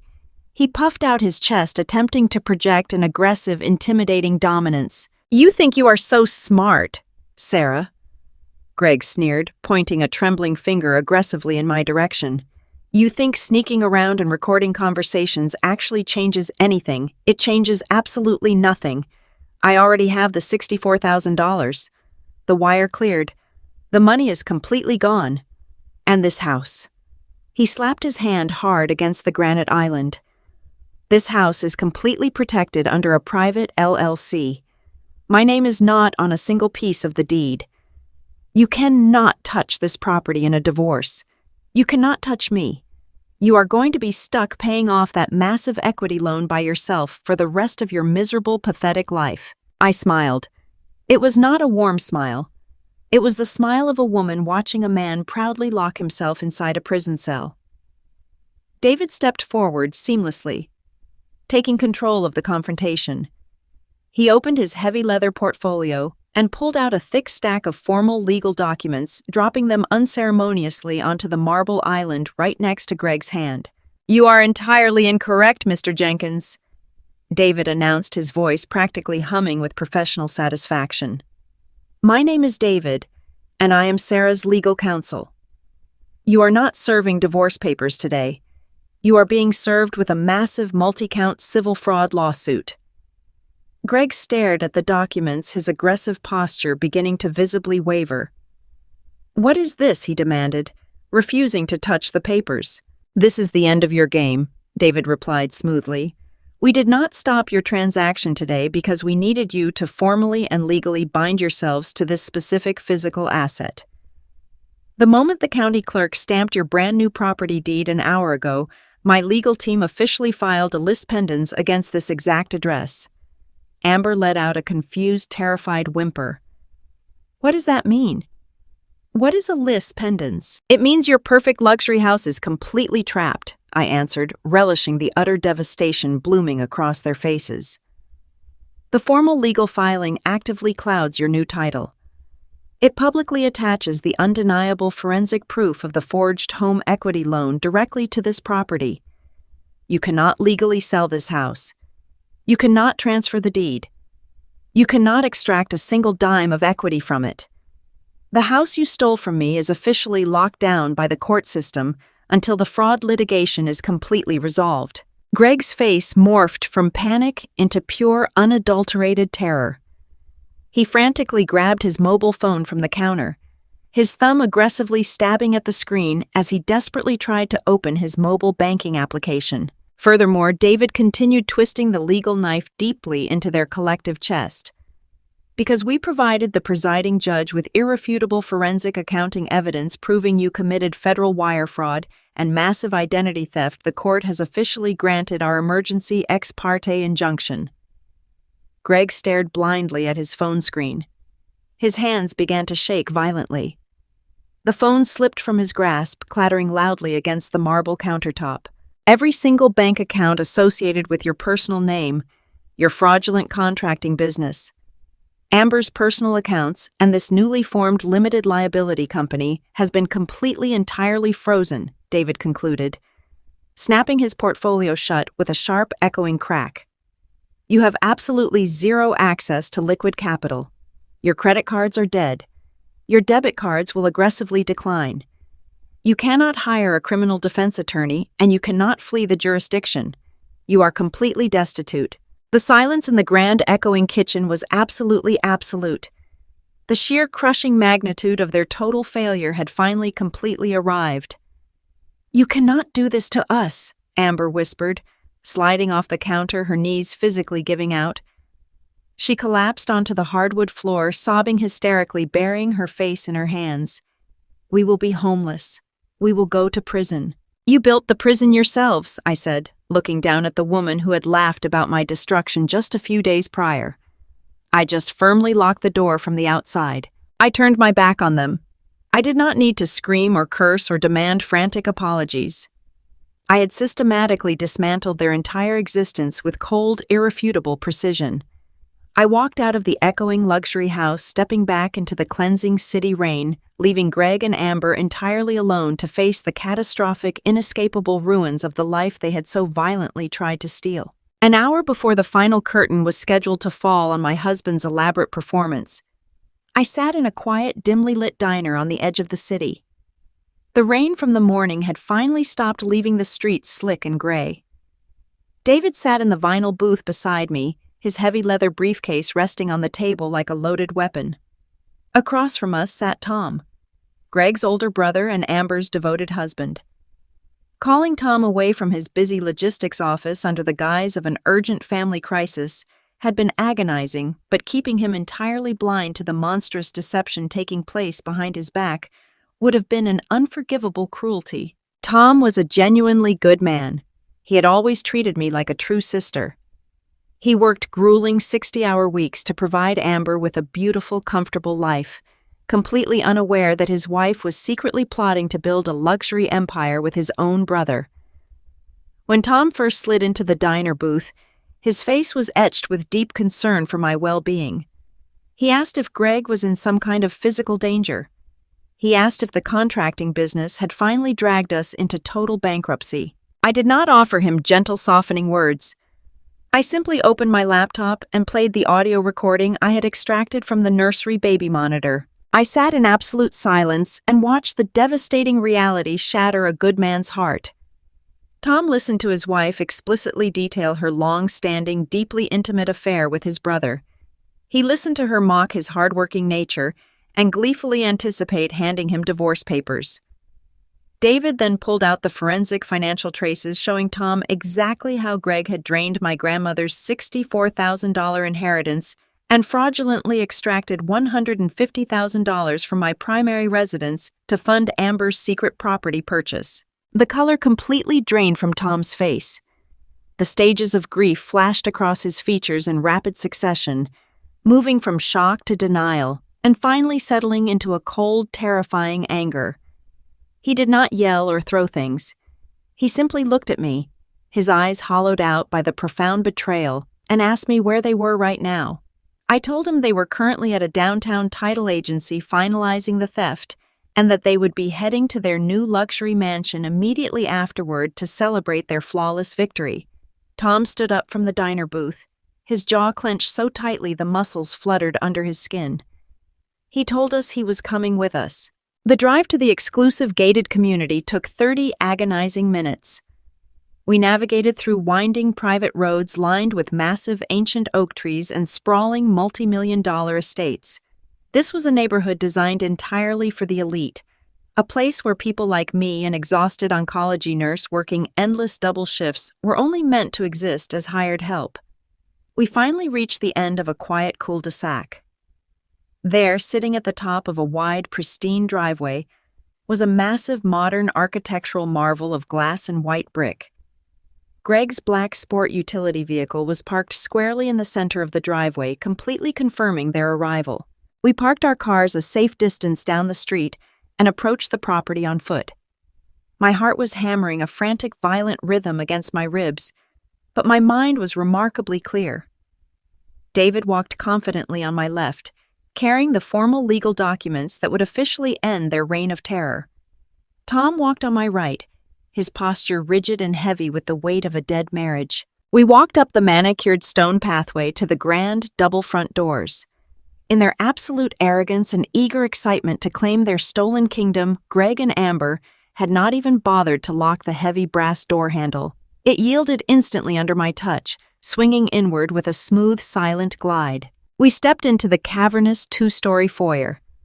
The house was completely empty of furniture, allowing every single sound to echo sharply against the pristine white walls and the imported Italian marble floors. We stood silently in the hallway, completely concealed by the shadows, and listened. Loud, joyful voices drifted clearly from the massive open-concept kitchen at the back of the estate. "Can you actually believe we pulled this off?"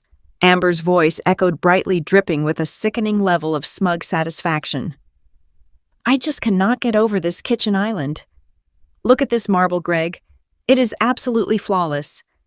I am going to host the most incredible dinner parties here." I heard the distinct heavy pop of a champagne cork, followed instantly by the fizzing sound of expensive liquor pouring into crystal flutes. "I told you I had everything completely under control," Greg boasted, his tone heavy with arrogant pride. "It was almost too easy. Sarah is so completely obsessed with her hospital shifts and playing the heroic nurse that she never even questioned a single bank statement. She practically handed me her grandmother's inheritance on a silver platter. I just had to look sad and tell her the business was failing, and she marched right into the bank and wired the money without a single coherent thought." Amber let out a high musical giggle that made my stomach physically churn. "She really is pathetic, Greg. But you have to admit my fake notary stamp on that home equity loan was the absolute stroke of genius. The bank processed the entire $150,000 without blinking an eye. We officially have our dream house, and she gets to spend the rest of her miserable life paying off a massive fraudulent mortgage she cannot even afford." Tom shifted his weight beside me in the shadowed hallway. I could hear his breathing turn shallow and ragged. Listening to the woman he had loved for 7 years casually orchestrate the total financial and emotional execution of an innocent family member was a trauma I knew he would carry for the rest of his life. "So what is the exact plan for today?" Amber asked, the clinking of crystal glasses ringing through the empty house.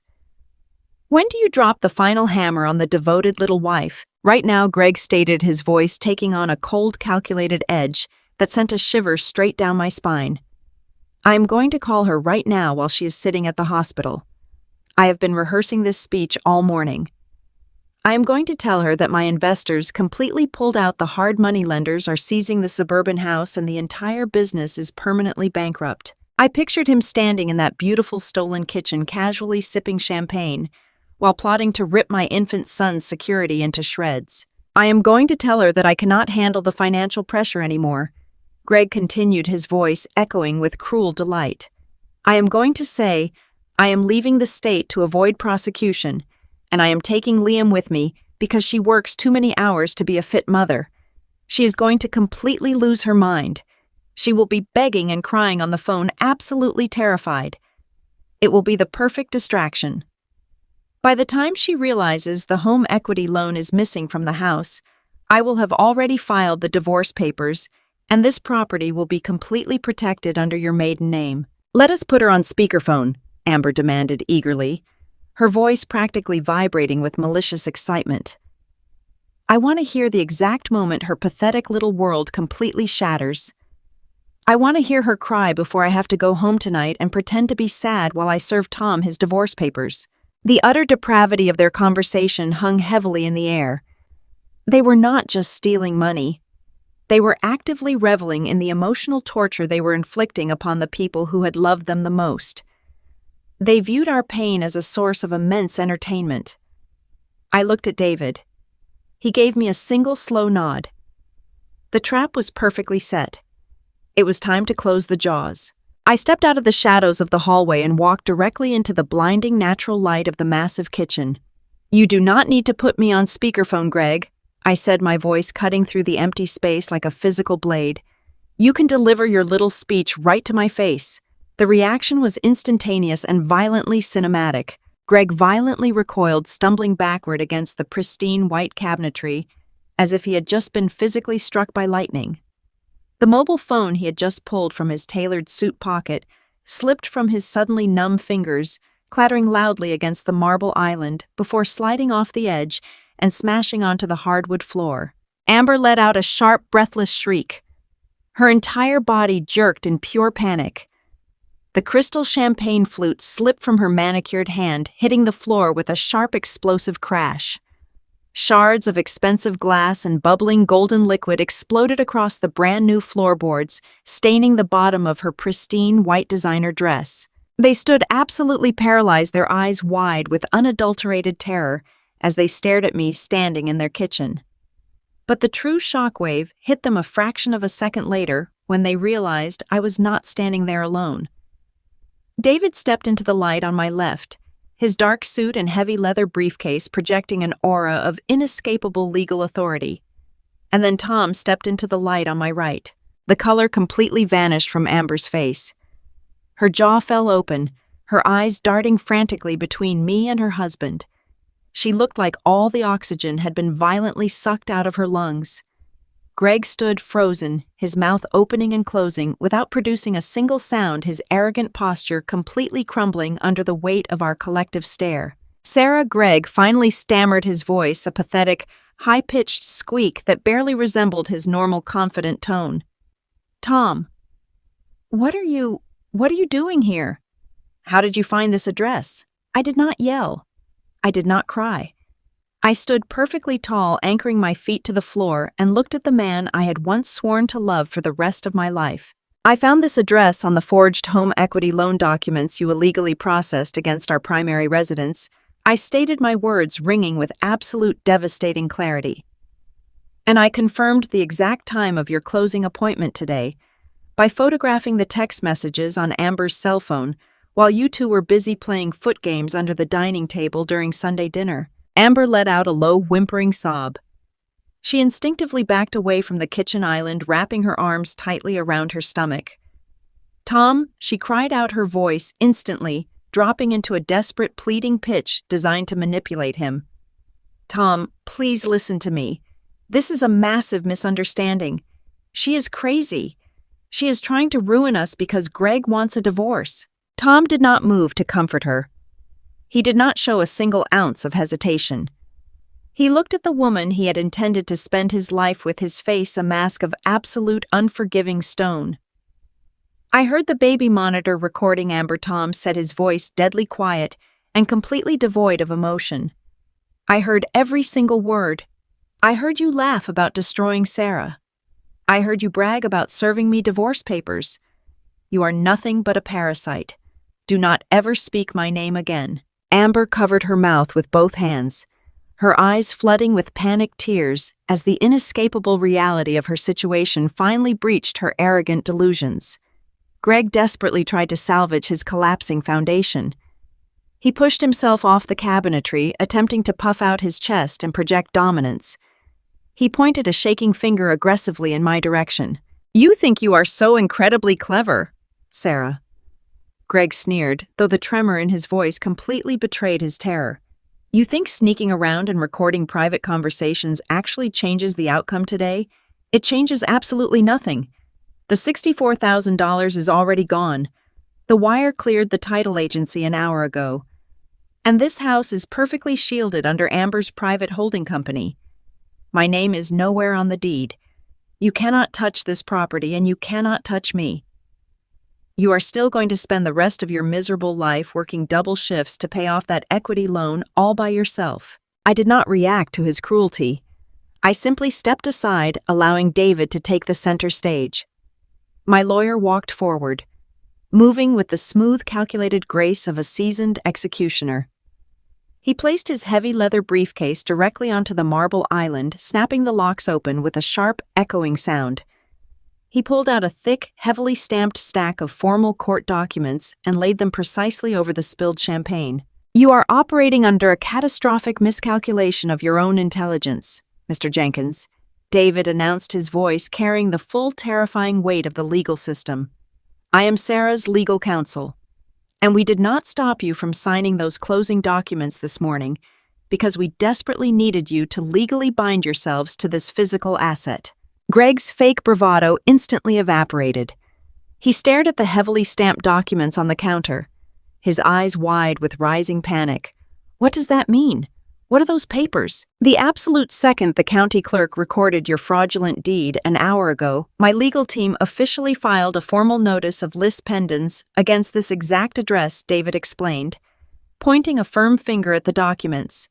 "We have legally and publicly attached the irrefutable forensic evidence of your forged home equity loan directly to this brand new property title." Amber let out a confused, wet gasp.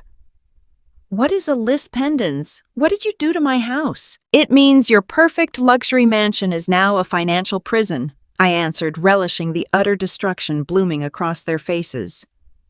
"The court has officially clouded your title. You cannot legally sell this house. You cannot transfer the deed. You cannot extract a single dime of equity from it.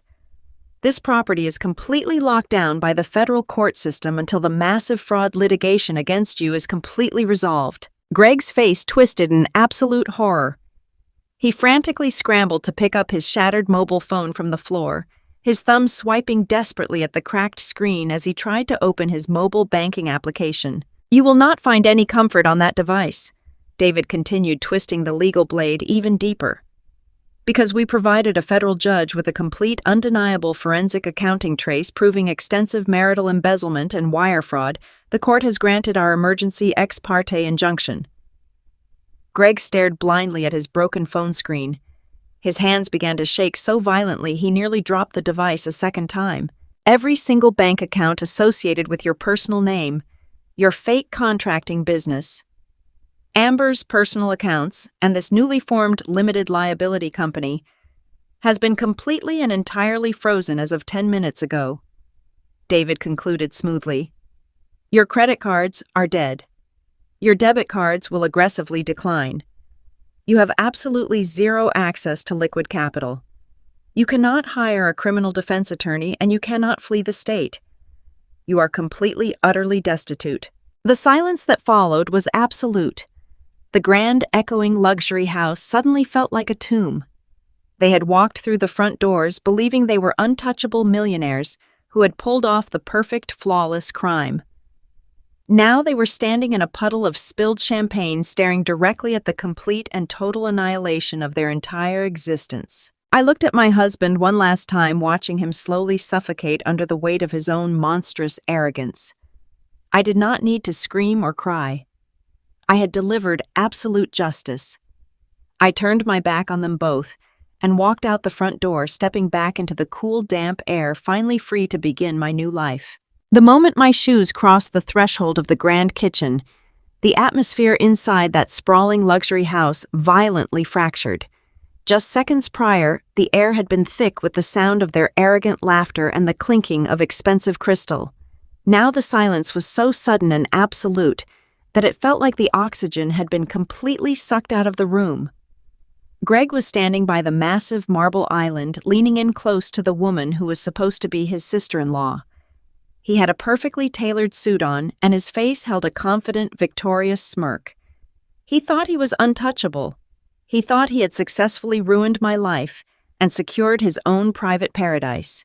But as his eyes locked onto mine and then shifted to David standing firmly on my left and finally landed on his brother Tom standing on my right, that arrogant smirk completely dissolved. I watched the realization hit him like a physical blow.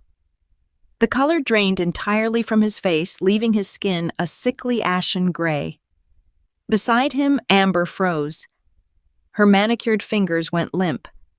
The crystal champagne flute slipped from her grasp and plummeted toward the pristine hardwood floor.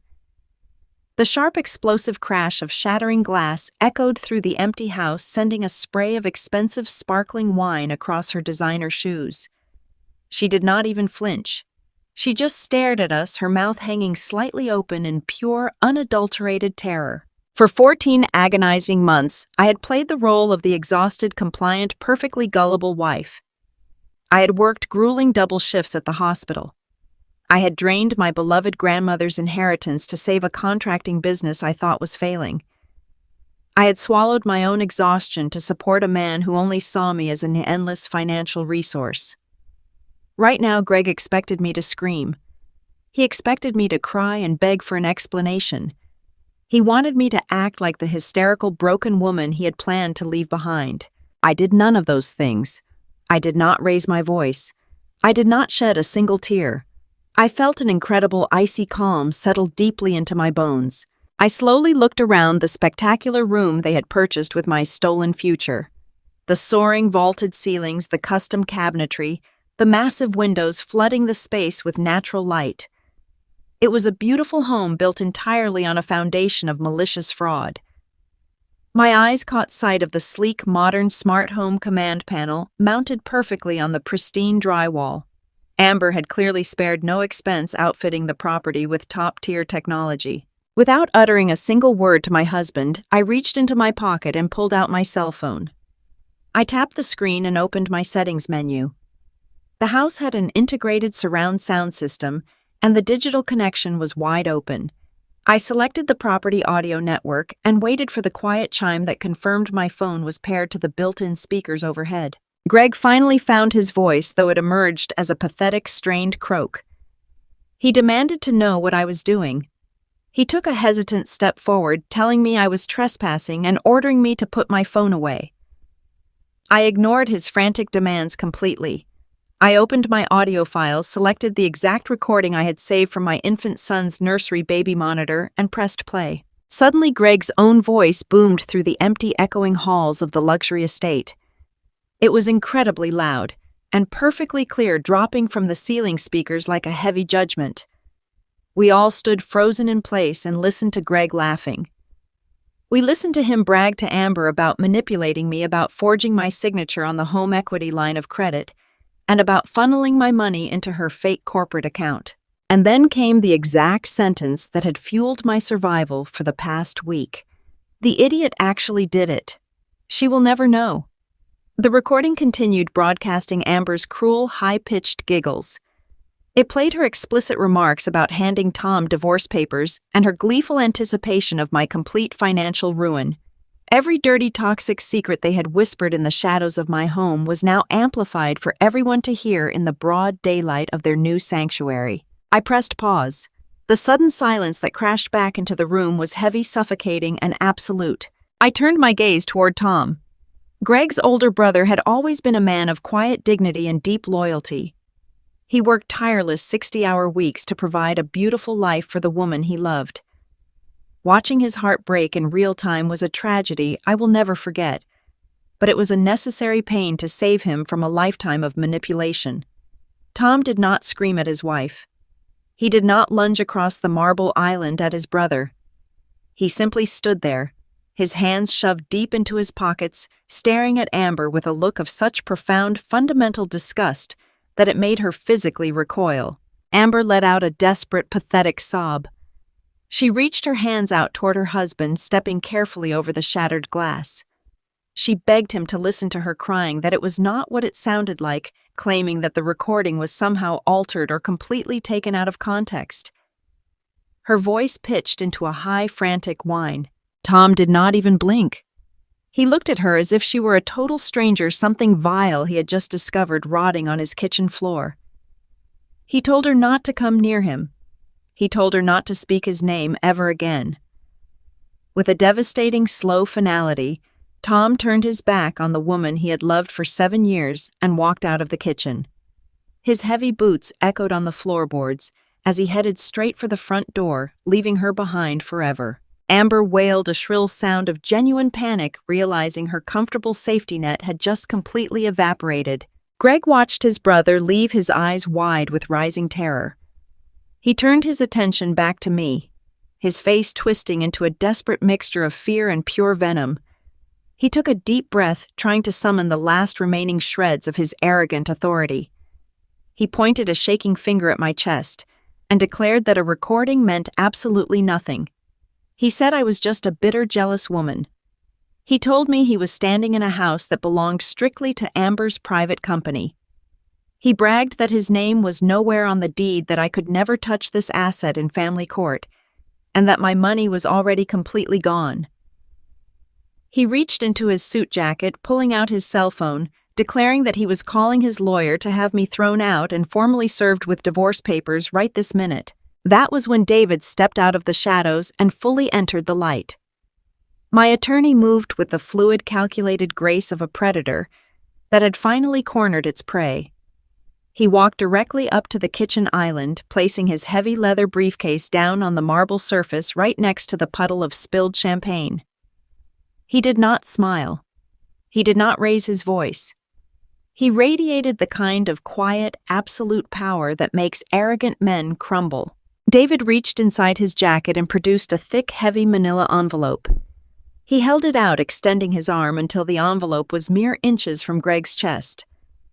"You are not serving anyone with divorce papers today, Greg," David said, his voice cold and ringing with professional authority. "You are being served." Greg stared at the thick envelope as if it were highly contagious. He refused to lift his hands to take it. He just stood there, breathing heavily, his eyes darting frantically toward the front door. David simply dropped the heavy envelope onto the kitchen island. It landed with a thick, satisfying thud that seemed to echo into the high rafters of the luxury home. David introduced himself smoothly. He stated his full name and informed Greg that he was my senior legal counsel.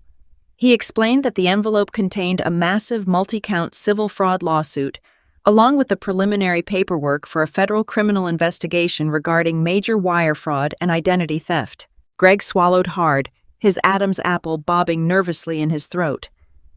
He tried to force a dismissive laugh, but it sounded completely hollow. He told David that he was wasting his time.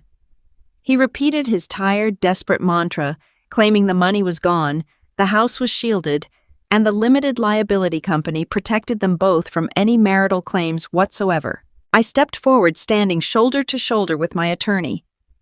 I looked directly into the eyes of the man who had tried to destroy me. I told him he was the most arrogant, foolish person I had ever met in my entire life. I explained to him that we had not come here today to stop the closing. I told him we had deliberately waited in the shadows. We had allowed him to walk into that title agency this morning. We had allowed Amber to sign those final escrow documents. We needed them to legally and permanently bind themselves to this specific physical property. We needed that stolen liquid cash to be completely converted into real estate. David took over the explanation, delivering the legal facts with brutal precision. He informed them both that the absolute second the county clerk had stamped the new property deed earlier that morning, his legal team had instantly filed a formal notice of lis pendens against the house. Amber stopped crying long enough to look up, her face pale and streaked with dark makeup. She asked what that meant, her voice trembling with genuine fear. David looked at her without a single ounce of pity. He told her it meant the title to her beautiful new luxury home was now completely and legally clouded. He explained that the court filing publicly attached the irrefutable forensic evidence of the forged home equity loan directly to this specific address. Because the property was purchased using stolen marital funds and the proceeds of a felony forgery, the house was now completely locked down. They could not legally sell the property. They could not transfer the deed to another buyer. They could not extract a single dime of equity from the home to pay for their impending legal defense. The house was a trap and they were firmly locked inside it. Greg stumbled backward, gripping the edge of the marble island to keep his balance. He shook his head back and forth, a bead of cold sweat running down his temple. He argued that the limited liability company shielded the house. He said the company was in Amber's name before she was married, so it was completely untouchable. That is the beautiful twist to this entire scenario, I said, allowing myself a small, genuinely triumphant smile. I informed them that David had brought in a former federal investigator to perform a forensic accounting trace on every single dollar that had left my bank accounts.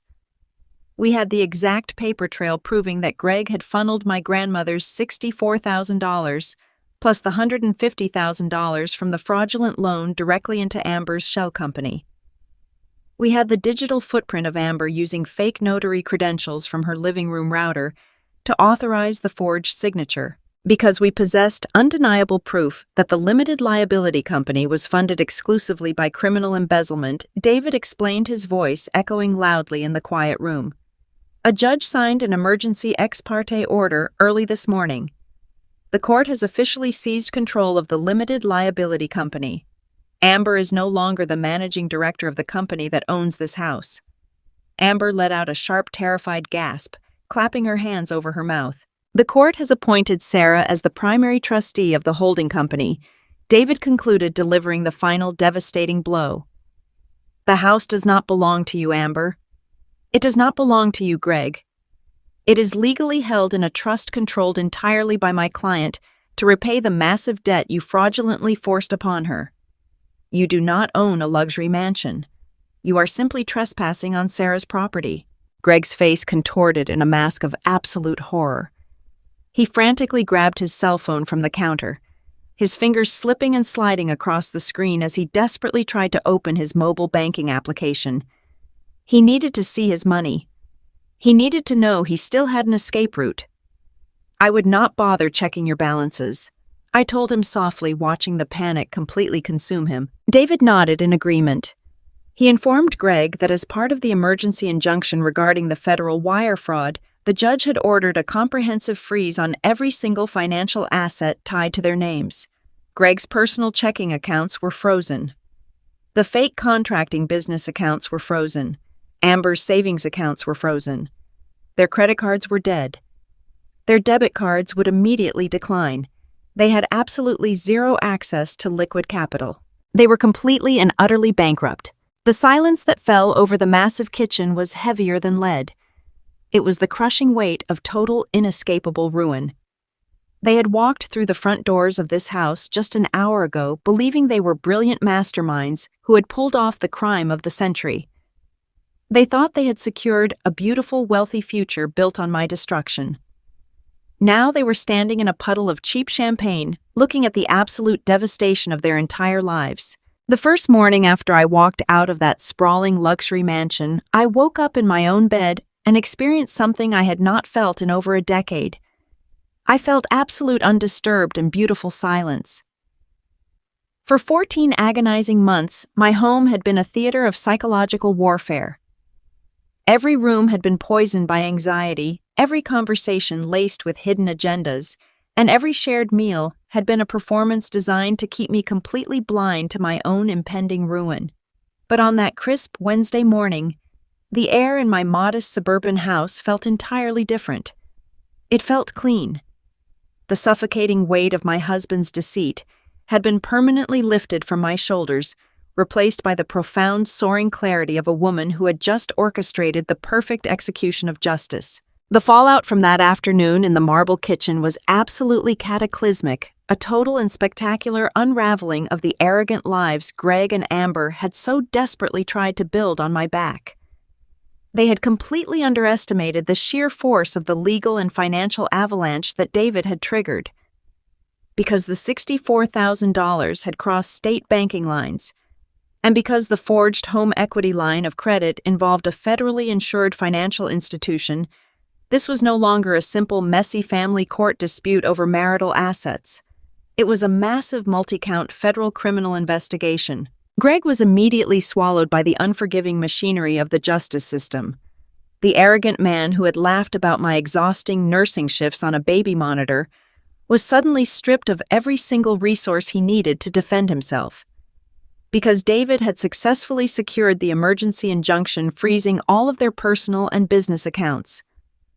Greg could not hire the high-powered, aggressive criminal defense attorney he so desperately needed. He was completely locked out of the financial system, forced to rely on an overworked, deeply irritated public defender who took one look at the mountain of irrefutable forensic accounting evidence and told Greg he had absolutely zero chance of surviving a trial. Faced with the terrifying reality of spending the next 20 years in a federal penitentiary for wire fraud, identity theft, and marital embezzlement, Greg was violently backed into a corner with no remaining exits. His confident smirk was completely eradicated, replaced by the desperate, hollow panic of a cornered animal. Within a month, he was forced to accept a completely devastating plea agreement presented by the district attorney. The terms of his surrender were absolute and uncompromising. In exchange for avoiding a lengthy federal prison sentence, Greg was required to plead guilty to multiple felony charges, accepting a harsh multi-year probationary sentence that would permanently brand him as a convicted felon. But the true punishment lay in the civil and family court settlements. To satisfy the massive financial damages he had caused, Greg was legally forced to surrender any and all rights to our shared marital assets. He signed over his complete interest in our suburban home, transferring the deed entirely into my name. He forfeited his entire retirement account. Furthermore, he was ordered to legally absorb every single penny of the remaining unsecured debt from his fraudulent collapsed contracting business. The most profound victory, however, was the custody arrangement. Because Greg was now a convicted felon who had actively demonstrated severe moral turpitude and financial instability, the family court completely stripped him of his parental rights. I was granted full, absolute physical and legal custody of my sweet baby Liam. Greg was entirely erased from our future, reduced to nothing more than a cautionary tale, a ghost who would never again have the power to cast a dark shadow over my child's life. Sitting in David's office, running my fingers over the raised seal on the final custody decree, I felt a wave of protective relief so powerful it brought tears to my eyes. I had fought a literal war for my son's safety, and I had definitively won. While Greg was being systematically dismantled by the federal court, Amber was experiencing her own spectacular descent into absolute ruin. Tom, the quiet, hard-working brother who had loved her with complete devotion, enacted a swift and brutally efficient separation. The betrayal he had suffered was too profound for forgiveness, and his retaliation was perfectly executed. The very same night we confronted them in the luxury mansion, Tom returned to their shared home, packed every single piece of Amber's expensive designer clothing into black plastic garbage bags, and left them sitting unceremoniously on the wet concrete of the driveway. He changed the locks, installed a new security system, and immediately froze all of their joint financial accounts to protect his own hard-earned assets. Because Amber had actively participated in the felony forgery using her former notary credentials to facilitate the theft of my money, she was legally exposed and completely terrified of joining Greg in a federal indictment. She had no leverage, no capital, and no safety net, Tom filed for an expedited divorce on the grounds of adultery and egregious financial misconduct. Without the resources to fight him, Amber was forced to sign a settlement that left her utterly penniless. She walked away from a 7-year marriage with absolutely nothing but the trash bags Tom had left in the rain. Amber's carefully curated social life completely evaporated overnight. The wealthy country club friends she had prized above all else instantly abandoned her the moment the scandal became public knowledge. Her own family, deeply humiliated by her actions, refused to take her in or offer financial support. The woman who had proudly laughed about moving into a multi-million-dollar mansion was forced to rent a tiny dilapidated room in a cheap motel on the outskirts of the city. To survive, she had to take a grueling minimum wage job answering phones for a local dispatch center. Her pristine white designer dresses were permanently replaced by a cheap polyester uniform. She was completely alienated, entirely broke, and thoroughly stripped of the unearned arrogance that had defined her entire existence. With the parasites finally severed from our lives, I was able to turn my attention toward rebuilding my financial security. The legal trap David had set around the luxury mansion worked flawlessly. Because the court recognized that the limited liability company had been funded exclusively by stolen money, I remained in full control as the primary legal trustee of the asset. I did not want to keep the house. Every square inch of that sprawling modern estate was tainted by their deceit. Instead, I hired the most ruthless, aggressive real estate agent in the city and placed the property immediately on the open market. The housing market was incredibly hot, and the pristine, newly constructed mansion attracted a fierce bidding war among wealthy corporate executives. It sold within 3 weeks for a massive premium, generating a highly lucrative return that far exceeded the original purchase price. Working meticulously with David Fares, used the proceeds of the sale to completely execute my financial liberation. On a bright Tuesday morning, I walked proudly through the heavy glass doors of my local bank branch. I sat down at the very same desk where I had once tearfully wired my grandmother's savings to a lying husband. This time, I did not cry. I smiled as I authorized a massive cashier's check that completely paid off the fraudulent home equity line of credit in one single triumphant transaction. The massive, terrifying debt that had threatened to drown me was instantly erased. Next, I fully recovered the original $64,000 inheritance my grandmother had left me, along with a significant sum of the remaining profit from the mansion's sale legally awarded to me as compensation for emotional distress and punitive damages. I took those funds and opened an ironclad, high-yield trust account exclusively in Liam's name. I ensured that my son's college education, his future, and his security were permanently protected by a wall of impenetrable legal armor. Greg and Amber had tried to steal my family's legacy, and instead they had inadvertently financed my baby's entire future. The transition from a life of constant, exhausting hypervigilance to a life of serene independence was a beautiful, slow healing process. The deep, aching exhaustion in my bones began to fade, replaced by a vibrant, steady energy. I continued my work as an oncology nurse, standing beside the beds of fragile patients, administering their treatments and holding their hands. But I was no longer the broken, desperate woman hiding her pain behind a professional smile. I was a woman who knew exactly what she was capable of surviving. I was a woman who had faced absolute ruin, looked it directly in the eye, and burned it to the ground. One quiet evening, several months after the final court documents had been signed and sealed, I sat in the rocking chair in Liam's nursery. The soft golden light from the setting sun filtered gently through the window blinds, casting a warm glow across the pale yellow walls of my home.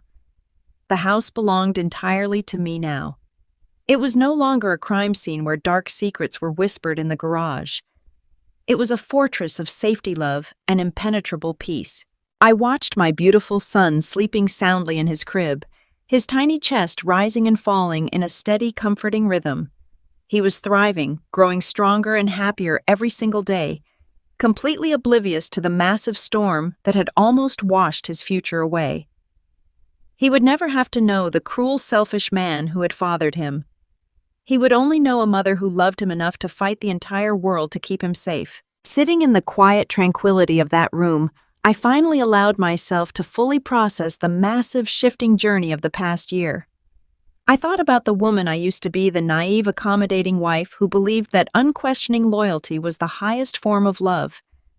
I had believed that marriage meant sacrificing your own comfort, draining your own resources, and quietly carrying the heavy burdens of a partner without ever asking for gratitude in return. I learned the hard way that loyalty to the wrong person isn't a virtue. It's self-destruction. Love should never require you to set yourself on fire just to keep someone else warm. True partnership is a balanced, mutual foundation of respect and absolute honesty. If someone views your deep, genuine sacrifice as a weakness to be exploited, if they look at your quiet devotion and see an opportunity for theft, they do not deserve a single ounce of your energy. They do not deserve your money. They do not deserve your tears. And they absolutely do not deserve a seat at your table. I had to learn how to stop apologizing for my own strength. I had to learn that protecting my peace and securing my child's future required a level of ruthlessness I never knew I possessed. But looking at the beautiful, calm life I had built from the ashes of their betrayal, I knew that every agonizing moment of deception, every terrifying legal maneuver, and every sleepless night had been entirely worth it. I was finally completely free of the parasite I had once called a husband, and the dawn breaking over my new life was brilliant and clear. If you have made it this far, I want to leave you with this.